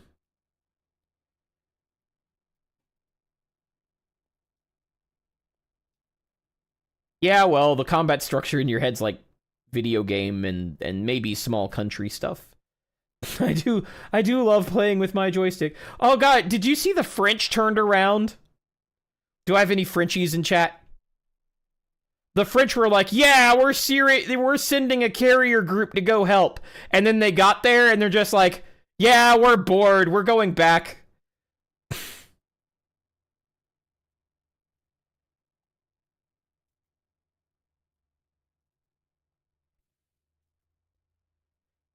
That was like a Today News thing, but I thought that was funny. But also, I don't really blame the French. Like, we have 2 carrier groups over there and a 3rd on the way. Like, what the fuck are they even doing? Maybe they would get some practice and some training like some real-world training if they were the 3rd carrier group. But, like, as the 4th? I don't know. I don't know if that's useful experience for them. But no, like what are the threats now because of this? Oh, did you guys... Let me pull this up. Iran strike... Yeah, there we go. Did you guys see this story?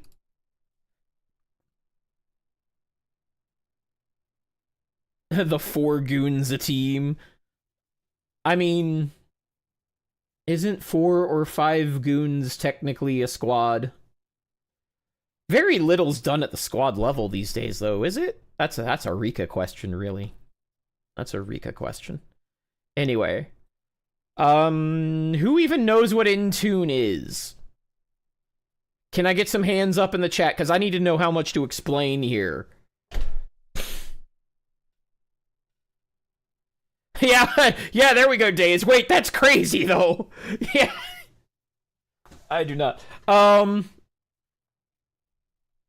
thanks. Fucking PC mag. Exclamation mark fish, by the way. Let's pretend I know nothing. Alright. So, Microsoft has been slowly shitifying the consumer product for years. For decades, even. But they're also shitifying the backend, which used to be the best part of Microsoft. Like, the thing that made everybody really widely adopt Microsoft was their back-end command and control. Equip your sinking lures. Yeah. The back end is usually enshittified. Ayy. But, like, group policy existed in a world where mobile device management platforms didn't exist. Group policy existed in a world where if somebody had a Mac or somebody had a Linux device, it was it was an unmanaged device that they had local administrator rights to.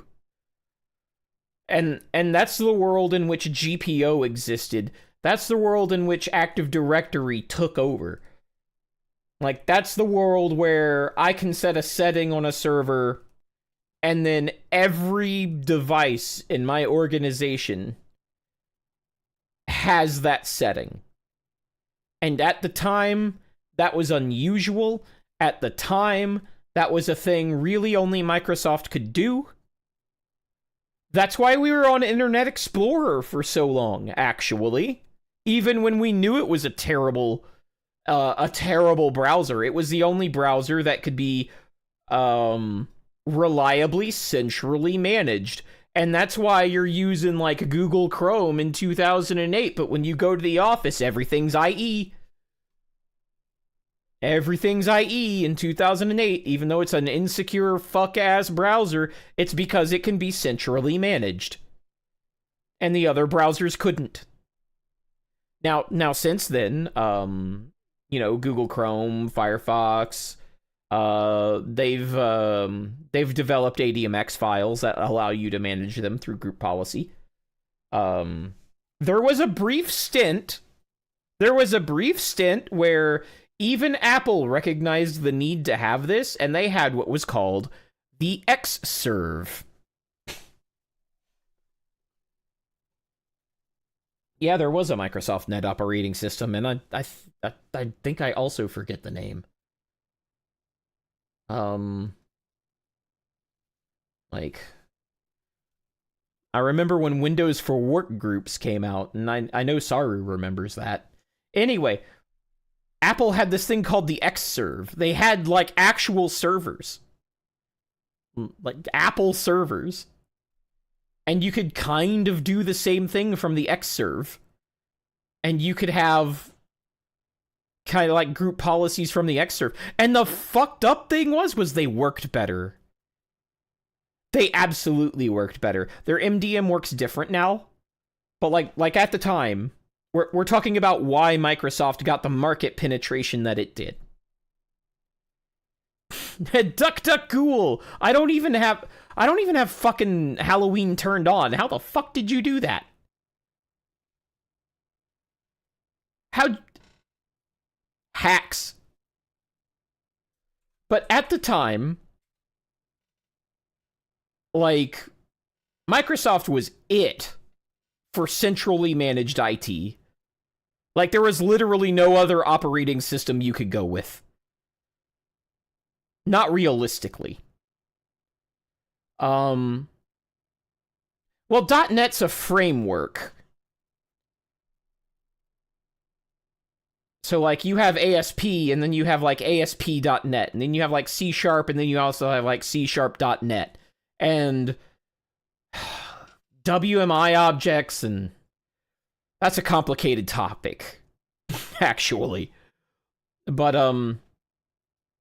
yeah, there was something earlier than .NET. That's why they had to, like, give it its own special name. Yeah, LDAP has always been open, but AD was a way better product. Yeah, and that was true for a long, long time. But then Azure came out, and then intra-joined devices came out, and now that's all called Intune, essentially. Like, we still use intra-ID. But the point is, Microsoft does not support on-premises servers anymore. That was the big thing. Your AD was on-premises. You ran it yourself. If you needed to make a change, you made the change. Now, one of the things that Active Directory has always had a problem with is that it was the client pulls the configuration. the server does not push it. That has always been a weakness of that system, and that's why Xserve, for a while, did better, because it was push architecture. When you changed something in that configuration file on that server, it was, wake up, boys, you're getting a configuration change right now. Right now. Microsoft never did that. AD never did that, and AD still doesn't do that, and Intune still doesn't do that. There are MDM solutions that do that. The PowerShell one.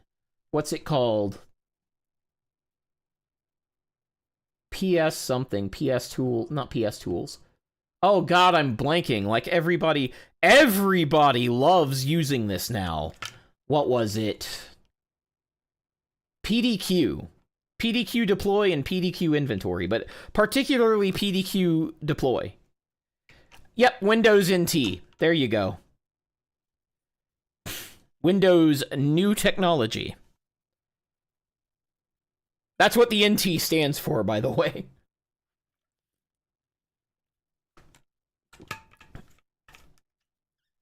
Yeah, waiting on a GPO to sync has always been a pain in my side. Windows, nice try. Well, the thing is, Windows NT took the fuck over. Windows NT was the thing that first started leveraging ADDS services. So, like, you say that, but, like, every modern Windows program, every modern Windows OS has its roots in Windows NT and the NT architecture. That's why we still use NTFS. It's the NT file system. Great try, actually. So,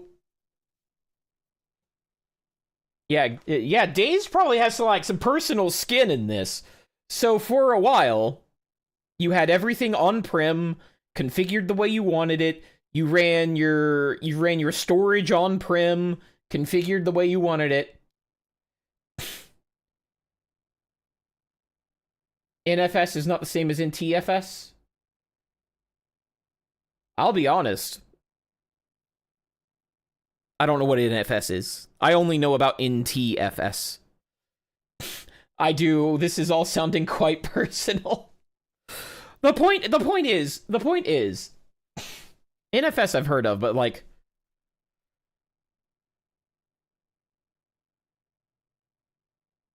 oh wait, okay, got it. Yeah, I know NFS is not the same as NTFS.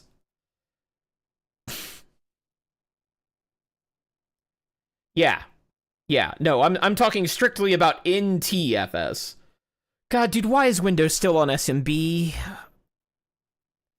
We can have that pity party later. The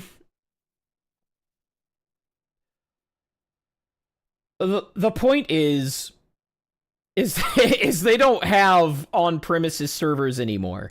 And if you have on-premises servers, if you're still a hybrid AD, or even just a regular on-prem AD, you are on a legacy system.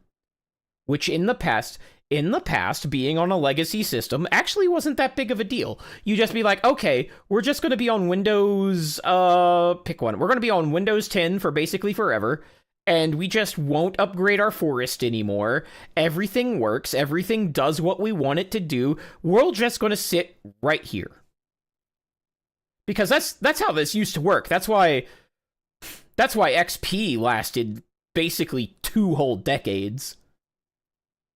There are actually still holdouts, but like we're talking mainstream. We're talking mainstream companies. XP lasted for like two decades because of that mentality. But because remember how I said, you might not have been there for that stream actually, but there was a stream a few streams ago where I was talking about how insurance companies have leveraged their position to micromanage tech teams. So now you have to let's say insurance says you have to have endpoint protection. So you go to an endpoint protection provider. Let's say that provider is CrowdStrike, for argument's sake. And then CrowdStrike's like, okay, we're not going to support any device that's older than 5 years old. Well, if that's the route you've gone, nothing you have in your environment can be older than 5 years. And that goes for both devices and operating systems. Suddenly, you have to do whatever the fuck Microsoft wants you to do because you're not allowed to be on their old shit because your insurance company has mandated that you can't be on old shit anymore because you have to have an EDR protection and you have to have, you have to have a SIEM, and they kind of do the same thing a little bit. And then, now everybody is marching to the tune of planned obsolescence, which is probably the biggest blow to Linux adoption that has ever been dealt. Actually, like the Macintosh people were already there. They're on a 7-year cycle, and they have been for forever. But Linux's big draw is that you could install it on a potato and you were good.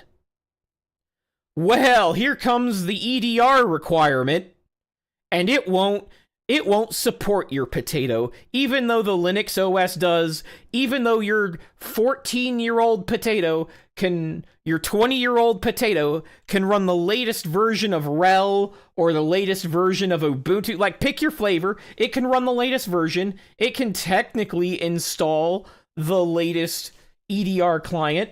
But the EDR provider has just said, nope, that hardware is too old. It lacks this very specific feature. Definitely not getting their palms greased in the back on that one, by the way. And yeah, that was so suddenly the entire point of Linux. Well, not the entire point, but like a big point, a huge point. We're going to take that Dell Optiplex 9020. We're going to make it run real good for 8 more years. Because we're going to install Linux on it, and Linux can do that. I don't know if there was fiscal incentive or not either, but boy, does planned obsolescence sure result in a lot of money for everybody involved except the consumer, huh? So, I'm going to go ahead and say that the purpose of a system is what it does. And I will have to be convinced that there isn't money involved in that. I'm going to have to be convinced in the other direction. But I can't directly accuse because, of course, big corporations are protected from being directly accused of such things without having the law figure that out. So, but yeah, one of the biggest, follow the money. One of the biggest draws to using Linux on endpoint devices, specifically endpoint devices, is gone. And if you're in an industry where, see, this is something a CISSP is supposed to do. This is something a CISO is supposed to do, or even a CIO. They're supposed to run the numbers, and they're going to be like, well, what if I just kick the insurance company out and we self-insure because that's way cheaper than doing whatever their 5-year cycle bullshit is. Those are calculations me and mine are supposed to do. The problem is industry after industry is being mandated by the government to have cyber insurance. So now they make the rules, and I can't tell them to fuck off. And no matter what rule they make, I've got to follow it. Unless I can find an insurer that says I don't got to follow that rule, but they're going to charge me more money. So I basically can't do my fiduciary duty to the organization, because the organization is required to have this insurance, which requires me to be on 5-year cycles. So, remember when you would buy a server and it would last literally 30 years? It may not be doing the same job for that entire 30 years. It might start out as your file server. And then it ages out. And then it ages out because it's not really fast enough or scalable enough to do that specific job anymore. But maybe now it's running a few, exclamation mark fish. But, maybe it does some job that, you know, it's still fast enough to do. And then maybe it ages out of that one 12 years later, and it's doing something real simple, like hosting some old app that you still use. Like, that was a thing. And yeah, after 30 years, it would be scaled out of a lot of relevant tasks, but there were still tasks you could assign it. In the last 5 or 4 years of its life, it's something to teach your newbies on. It's a learning system at that point, but it's still pulling in work as a lab system. I had servers that were on for over 20. Yeah. Well, now you can't. Now you have to replace your servers every 5. Because there's not a single piece. That's the beauty of this. There's not a single line in any document saying you have to replace your servers every 5 years. It's just that one document says that you have to have EDR. And the other document says EDR is on a 5-year cycle. And just little bullshit like that. But the net effect is that you have to replace all of your shit every 5 years. Hardware that could easily last for decades. Because they're still making it that way. They're still building the servers to have 5 nines or more. Like, a 5.9 server is kind of the cheap server now. But, like, they're still building them that way. The only real winners here are people with, like, home lab hobbies who are going to be picking up some cheap 6-year-old, 7-year-old servers. That's really the only winner here. That and the insurance company and you know, HPE and Dell Enterprise and all that. That they're making hand over fist. Even if somebody cracks the firmware, it'll never be incorporated into the business. Absolutely. Bingo. Because the insurance company won't allow it. And they're going to send a SOC 1 or a SOC 2 to make sure. At some point. At some point, you're getting your SOC 1. At some point, you're getting your SOC 2. Which is, for those of you who don't know, those are audits of your environment. And there's a type A and a type B on the SOC 2s. So, like, a SOC 1 is less rigorous. It's still a rigorous audit if you've ever been in a... Let me spell it in chat. No, shut up. I don't need to be on your webpage anymore. SOC. SOC 1, SOC 2, A and B. Which business is more demonic, banking or insurance? They're owned by the same holding company.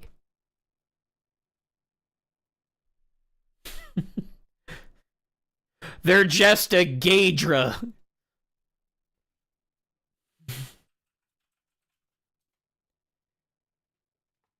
By the way, tell me where you've heard this before. Insurance is mandated and you have to pay them, so costs go up. Where have you heard that before? Anywho, so a SOC 1, while still a rigorous audit, is the easiest audit. Then you have a SOC 2, which is a very rigorous audit. Everywhere ever, yeah. But a SOC A is an audit that happens as a snapshot. A SOC 2B is like this continuous 6-month audit. Well, not necessarily 6 months, but it's a SOC 2 over a period of time.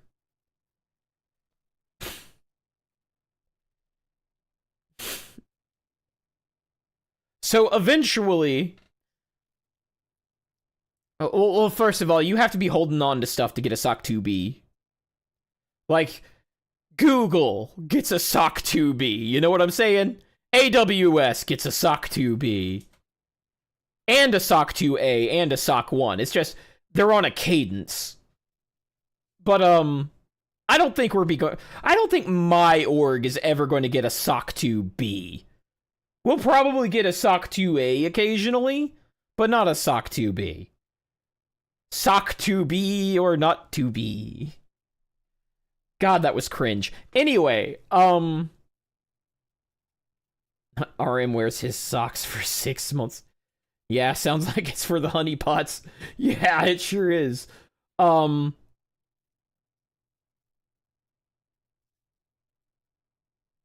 SOC 2C. I mean, that's coming eventually, like one day. One day we'll have a SOC 2C.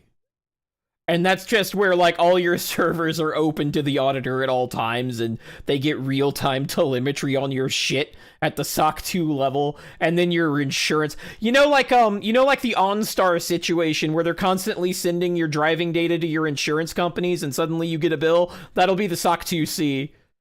The SOC 2C will be the OnStar of security auditing.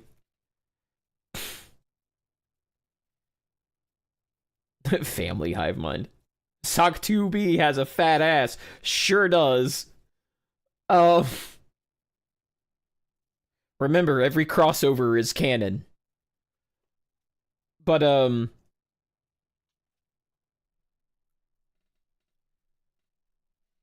basically, if you're in a government organization, you are mandated to be on this ridiculous e-waste generating 5-year lifetime replacement cycle. SOC 2C will be the standards of U.S. citizens in the year 2070. Don't forget to fill out your C1 form before performing any behavior that may result in a child. We see one of your employees use Discord during work hours. Here's the premium. Yeah, basically. Of course I know him. He's me. I love that we're all, like, theory crafting how dystopian SOC 2C is going to be. That makes me happy. Involves assessing your brain implant to analyze transactions from your own perspective. Yeah, the Elon is going to have the SOC 2C market monopoly, and he's going to have, like, the brain chips that make it possible, and he's going to have what will they call that? X brain? It'll just be X something. It'll be think, but the K is an X. It'll be think, but the K is an X. And then the government will mandate that everybody gets the Thinks chips, and then you will do your SOC 2Cs that way. Zinc. Yeah. Oh, that's fun. IRS will have to pay Elon to perform SOC 2Cs. That is more likely than you think. I wish that were purely a joke. I really do. Hey, waifu? Wow, you're still here. Can you get me some more water, please? Oh, wow, I did drink my tea. I did not forget to drink my tea. I actually enjoyed it while it was still warm. Thank you, sweetheart. But, yeah, the zinc.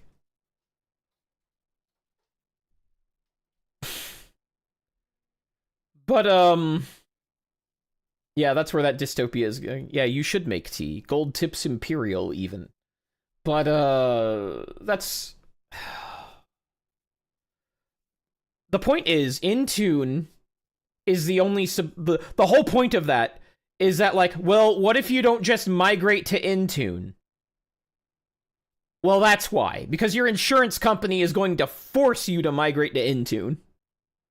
Yay! Oh, Game Dazed!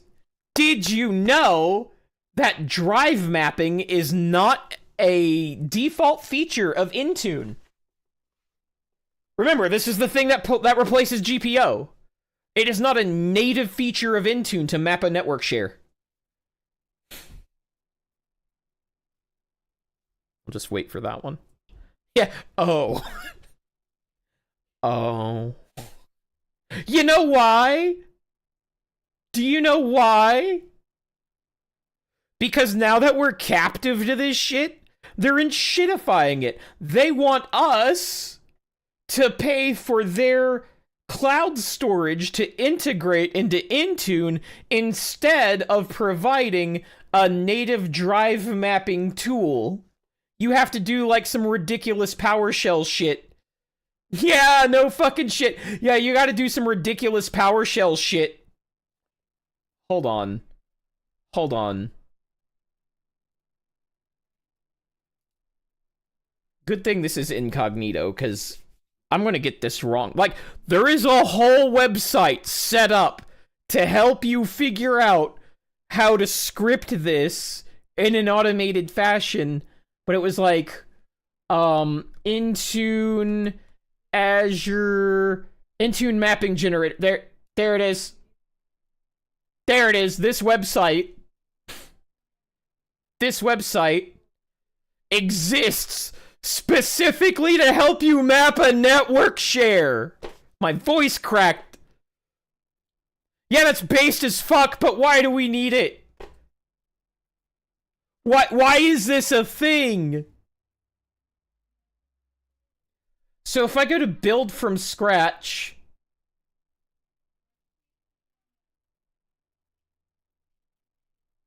I'm going to go with these example defaults, and I'm going to download the PowerShell script, and we're going to go through it.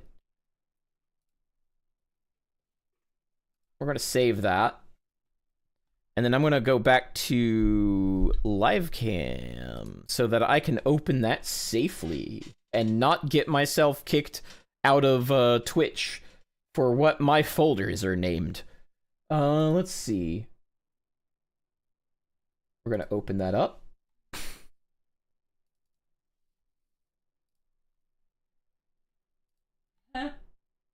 And then we're gonna yeah, don't save that. I'm glad I did this. There was some sensitive shit on my screen. Doody-doo. Okay, all the sensitive stuff is gone. That's great. There's something...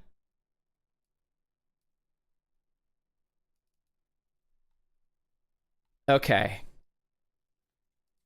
Let's go back to this.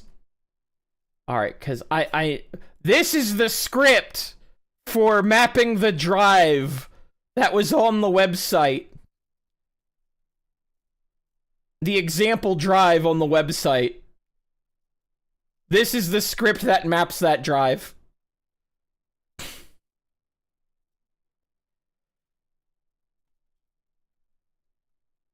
And then we've got input values from the generator, helper function to determine a user's group membership. Oh boy. I don't see... The first example of this script I saw was like from 3 to 5 years ago. I forget exactly when, but it still had VB script in it. And if you didn't know, VB script is being sunset like this year. Like, it's just going to stop working. It may already be gone. So I was actually also downloading this to see if it had VB script in it still. Let's see. Testing if group membership is given for user. Check if running a system. Get current group membership for the group filter capabilities. Now we're actually mapping the network drives. Looks like it's still all PowerShell. There's no VB. Let me... Because if there's VB script in here, they have to create an object that has the word VB script in it. Oh. There it is. There it is. It's still in here. All this does is hide the PowerShell window popping up at login. Okay. Well, if that breaks, we don't care. But if it's an error that generates a stop, we do care. We could do error action continue and silent, of course, but then we have to generate log files to figure out if this is breaking, or we could just rip this entire section out because it's VB script. Anyway, we've got some VB script here, some classic VB script. Do we have any more? Call the VB script helper and pass the PowerShell script as an argument. Wow, it's obviously very nicely written, full of off cases and neatly commented, but yeah, def to VB. Yeah, so like the tool that most people rely on for this has dead code in it or dying code in it. Like it's got a poison pill in it. So now I've got to read this code, figure out exactly how to rip the VB script out, because remember, all the VB script is doing is a cosmetic hiding the window thing. Unk slop coding nerdy snooze fest. Yeah, whatever. All I'm doing, all this VB script is for, is to hide the fact that there's a PowerShell window running. So that's fun. But it looks like this entire script relies on this because it needs the VB script to call the main script, is what it looks like. It, yeah. Call the VB script helper and pass the PowerShell script in its entirety as an argument. So if you don't do that, the whole thing doesn't run.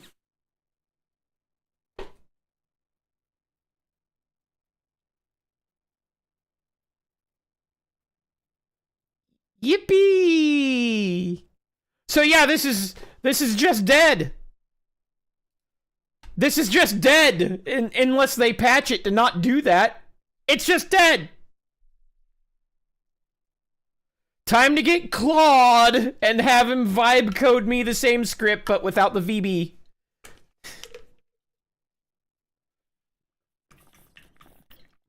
I told you, Dazed, I used to actually do stuff. It's just I haven't done it in so long that I can only spot crap like that. But as I was watching the video, like, the video that goes over, like, the most popular video that exists out there that goes over how to use this script does not touch on that at all. I just happened to catch the word VB script as he was scrolling through it, and then I'm like, wait a minute. Hold up. Hold on a minute. Wait a minute. What the dog doing? But yeah, like, I don't have the chops to, like, write the C#.net version of this. There you go. Like, yeah, that's not just a... Game Days, remember, when it comes to most online coding experts, and particularly in the how to automate your deployment type of YouTuber, they don't actually know what this does. They just ran it, and it worked, and now they're telling their audience about it. They don't actually know how to read it.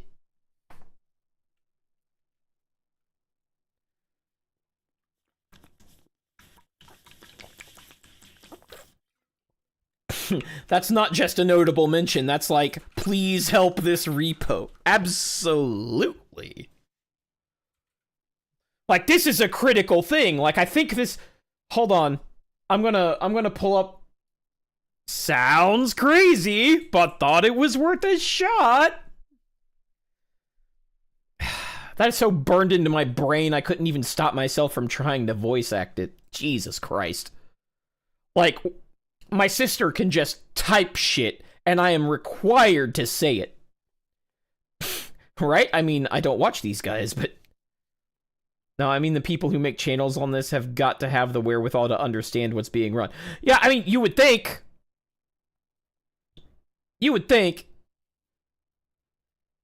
Just seems like that can't be the case. No, that's the case. What did I say was gonna... Oh, yeah, like, when does VB script die?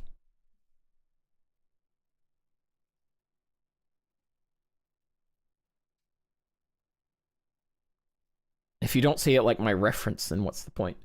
Okay. Now, I know I'm taking the AI's word for it, but generally the Google AI isn't that far off. Nah, nah, nah, nah, nah. Hey, hey, do. God fucking damn it. Brave AI is better IMO? Probably. But we'll just ask Microsoft, huh? Let's ask Microsoft.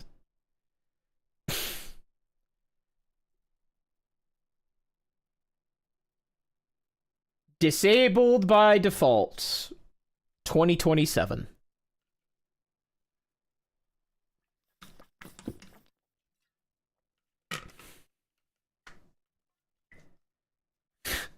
This seems like a reliable... Yeah.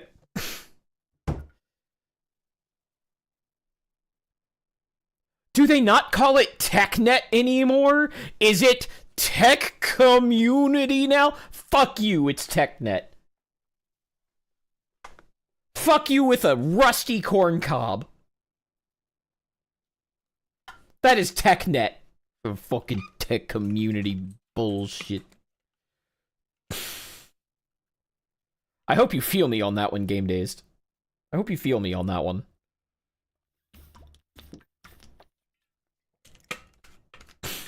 Everybody calls this TechNet. This is like fishing levels? God damn it. God damn it, of course. Who's gonna level up and say woot? Oh, guys, I have to make fun of somebody. I know these are high quality content things that are totally worth dedicating time on my stream to, but I saw a Twitter post. You know what that Twitter post said? This is probably the best... I almost responded. This is probably the best rage bait I have ever seen in my life. Are you ready, Game Days? Are you ready? Are you ready, Saru? Are you ready? If you're still there, Saru, are you ready? I'm 32, and I don't think pwned was actually a thing. Like, I saw it here and there, but it's not near as popular as people are pretending.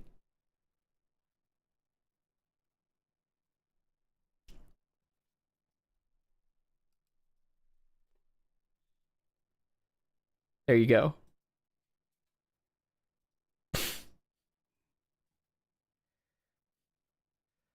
Just beautifully constructed. Beautifully constructed rage bait. I almost replied. You're gonna... That 4 years does make a difference. You're right, it does. The phrase, Lirio. There's a reason I pointed to the specific people I pointed to. Oh no, it's a female. Purportedly. Female. You gonna be pwned? Pwned! Alright. For the youngsters out there. Foid! Ew! For the youngsters out there. The very, very earliest game trash talk, before Leet was even a thing, was based around accidentally hitting the wrong letter because everybody was touch typing. Because everybody who used a computer in 1993 was a touch typist. So the very earliest internet trash talk was based simply around letter transposition. And you didn't say pwned in real life. You just say owned. Pwned was purely a text thing. There were no comms. There were no comms back then. There was no Ventrilo. There was no TeamSpeak. You just said owned in real life, if you said it at all. The P was purely for typing. That's why in Unreal Tournament and Unreal Tournament 2004 and every other Unreal Tournament, it says ownage. Pwnage was already a thing.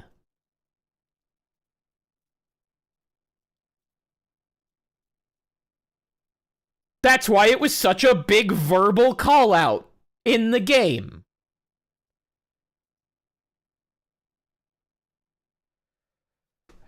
Saru, I have a story about that, and it's going to identify me to anyone who was because as far as I know, this never left. Oops. This never left my specific group. I unlocked a memory. Great. I'm fantastic. I love doing that. It's the only thing I get to do as an unk. In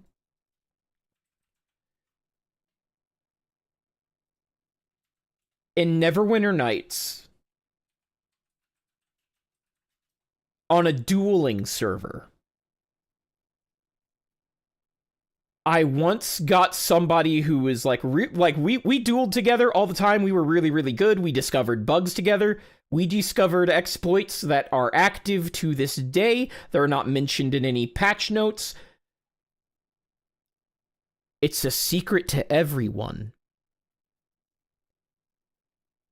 But one round, I killed him with a power word kill because the previous horrid wilting took him below 100 HP, and power word kill is a guaranteed kill with no save below 100 HP. And instead of saying pwned when I killed him, I typed power word Ned.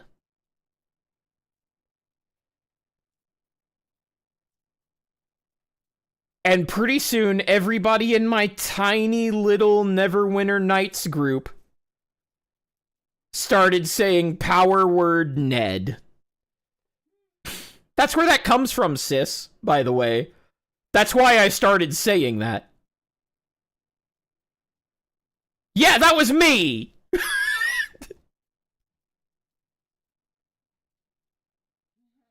What do you mean that was me? You've never heard power word Ned. I refuse to believe that's still alive. My ego could not handle that.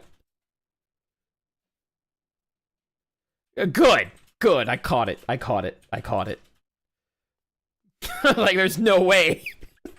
Ain't no way, bro.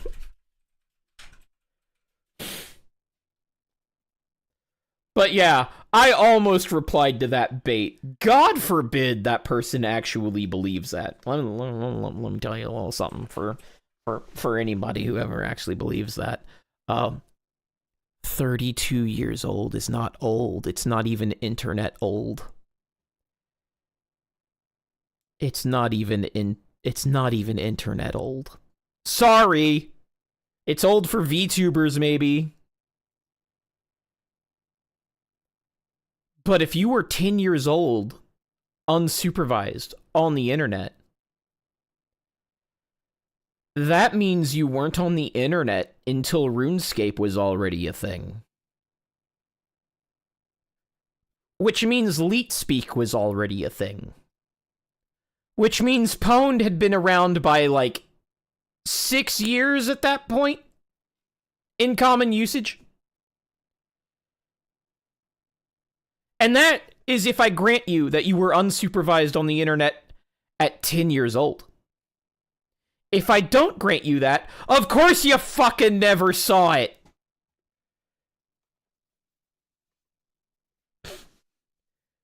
You think in 2052, you're not going to see somebody that's 32 years old saying, I'm 32, and Skibidi was never a thing. That's what you sound like. Just in case anybody actually believes that garbage. Just in case any of you fell for it.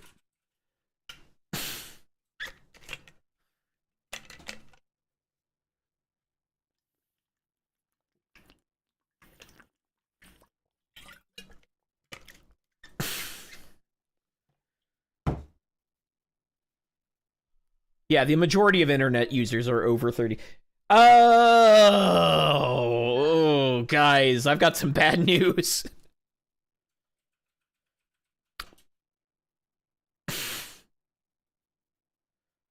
Majority of internet users in what context? Because keep in mind, like, my Twitter is very, like, Twitch focused. So, like, inside of that niche,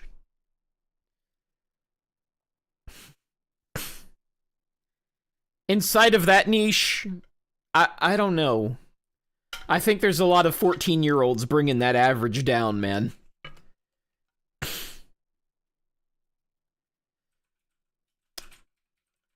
Dazed, majority of non-tab. Oh, man, I was going there. It's like we're related.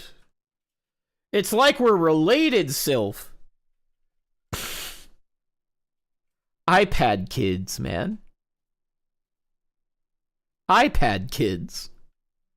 You know how many iPad kids there are now? There are people who can vote. There are people who can drink that were iPad kids. You think the age of iPad kid hasn't gone down since then? I see fucking 4-year-olds iPad kids.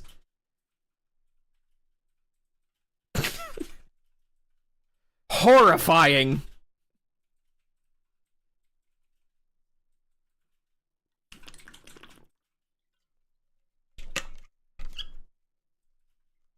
Horrifying. Never be that parent, by the way. Do not give in to the peer pressure. Find a third space for your kids, because your kids need a third space, but don't make it the internet.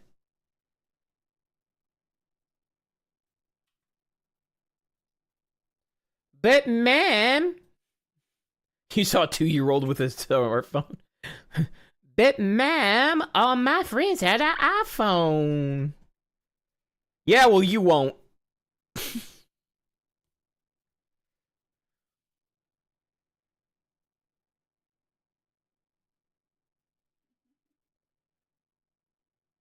You will not.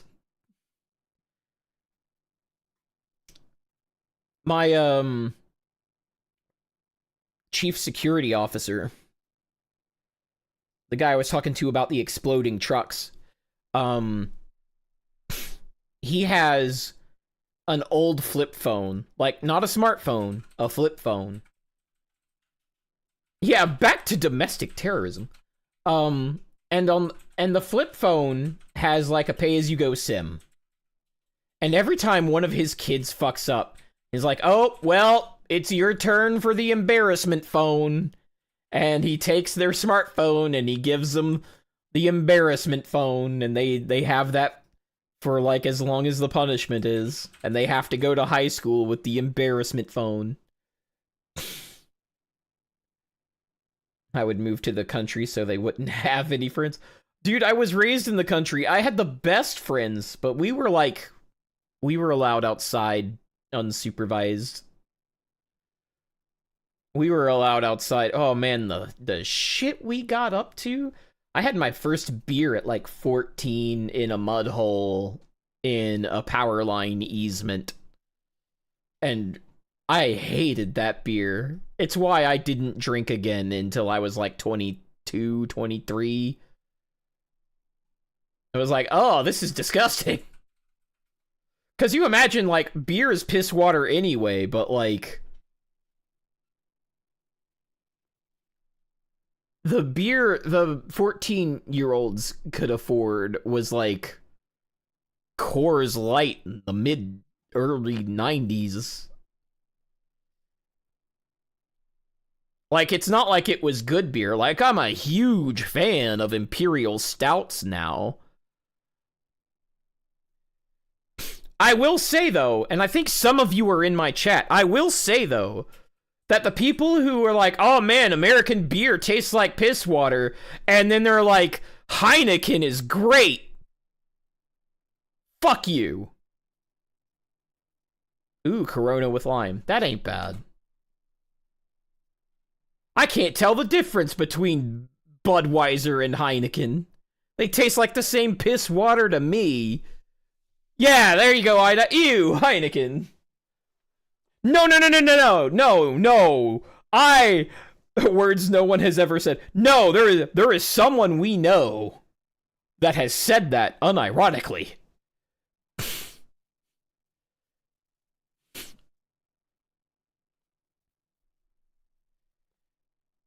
And I've tasted a lot of foreign beers that everybody's like, yeah, this is better than your American piss water. And they're all fucking Pilsners.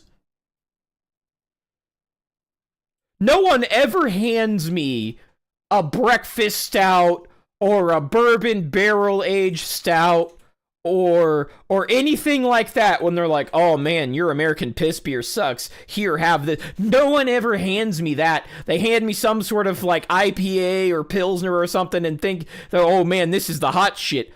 Fuck off. If I can see through the beer, you can leave it. See-through booze is for liquor. The only... I'd say Kirin is okay, if we're talking about Kirin. But I'd rather just grab some cheap sake in that case. Yeah, if we're talking cheap beer. Yeah. Yeah. But even amongst cheap beers, like, the difference between like a Budweiser and a Sam Adams Seasonal is huge. And it's not like I really enjoy Sam Adams Seasonal that much anymore, especially like, I think the fall one really sucks. The winter one is okay. But like as far as cheap beer goes, like Sam Adams is like way above.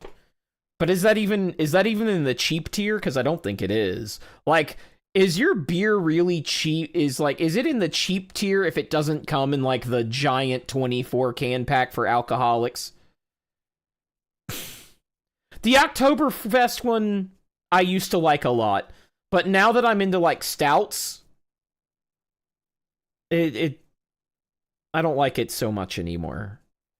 Fucking Lirio can tell you, like, the beer, like, whether he prefers them or not, the beers that I am into, they're all, like, big flavor shit. They're all, like, either, like, really dark, or they've got some sort of gimmick, or something, but, yeah, the see-through alcohol is for liquor. On that note, the first whiskey that I liked before I had 4 shots of it, I had recently. I'd say if it costs more than $3 per beer, it's on the expensive end and does scale quite a bit past 3. Yeah. Right. I just forgot exactly what your preferences were, Lirio. I knew you liked hoppy IPAs and like I don't, but like good on you for the heavy stouts. But Lirio can tell you like heavy stouts is just like that's fucking where I live. Like, if it goes much lighter than that, I'm like, I will say, though, like, right in the middle of the hoppy craze, like, when hoppy beers were just the thing, right in the middle of that, one of the big American companies, yeah, me too, man, one of the big American companies released a wheat beer, and I think it was just Budweiser. It was just like a wheat beer, and that tasted so much better. That tasted so much better than their standard shit. It was like night and day. But yeah, the first whiskey I tasted that was like, oh, so this is sipping. Company with big Americans. I forget what it's called now, actually, but I know where to get it and where to ask for it. But it's like it's really peaty. Really peaty. And I'm like, I'm into this. Whiskey is so... Thank you, Noodle. Thank you. This one wasn't. This one was actually enjoyable. Like before I'm drunk. and I don't care what anybody says, the whiskeys that are smooth when you open them, make sure you have a lot of friends and that entire bottle of whiskey is gone that night, because by the time you open it again, it will be twice as harsh. The skunking process begins immediately, and anyone who says it doesn't is capping and likes to show off their expensive whiskey to their friends over the course of years. It was rum larping his whiskey. Nice. Suntory Hibiki 12. Anyway, what I don't have any experience with that one, Dazed, but like, rum is like my least favorite right now. Like, we're all... I have some pretty controversial tastes, though. Like, I unironically like gin. I will drink it neat. I like gin. But specifically vapor-infused gins like Bombay Sapphire. If you pass me some, like, Beefeaters, I will not drink that. Apparently, Beefeaters is supposed to be really good. Nah.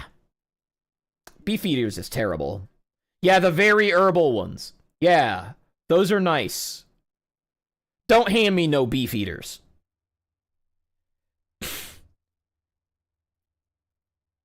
Japanese whiskey is foul. I wouldn't know, man. Gin is not made with... Wait a minute. I thought that said grapes. That's not grapes. I was about to... Yeah, Beefeater. It's a London-y thing. It's... Just don't. Yeah, Bombay. I got it later after you said Ganges.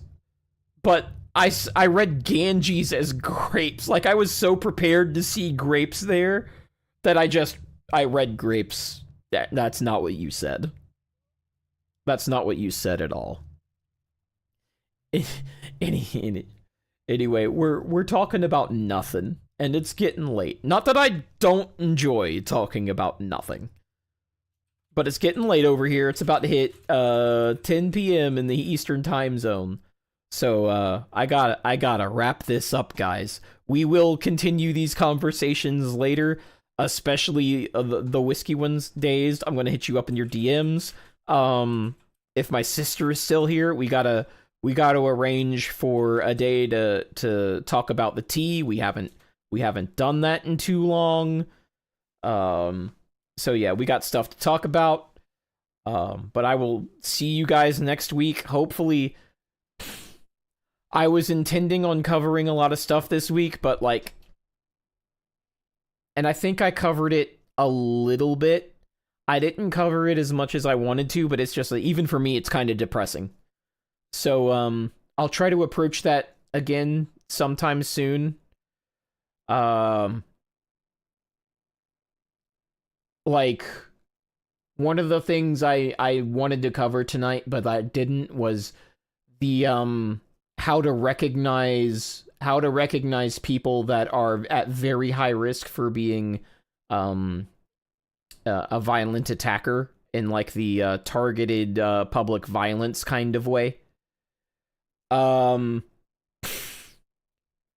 So that there is a very reliable rubric for that. It's not 100%, nothing ever is, but like, I can teach you that rubric, and instead of the guy being on the radar,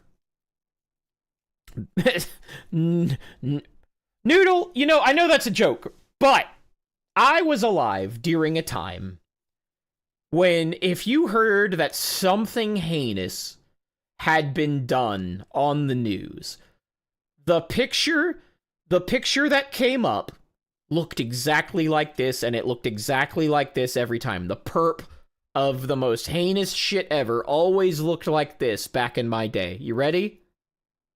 Hair like mine, but shorter. Take the beard off. Big bushy mustache. Really bushy. Shades that are shaped like this, like really big, but flat on the top, and they go down kind of easy in a wide circle, and they're ombered, like the top of the shades are a different color than the bottom of the shades. and they've got a striped polo, and there's at least 4 different colored stripes on the polo, and they've got a belt with a large buckle on it, and their jeans are tight fit. And that's what all of the really heinous people looked like in my day.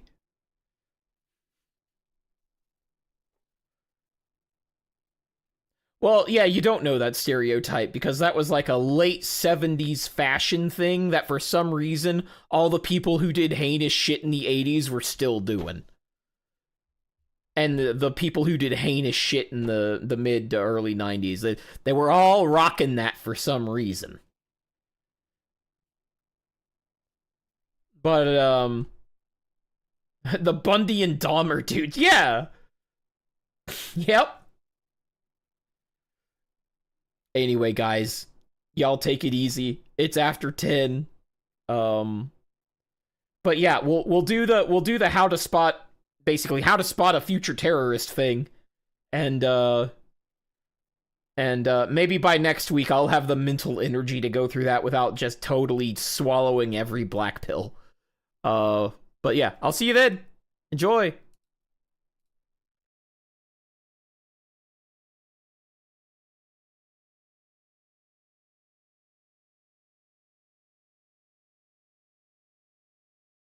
No raid today.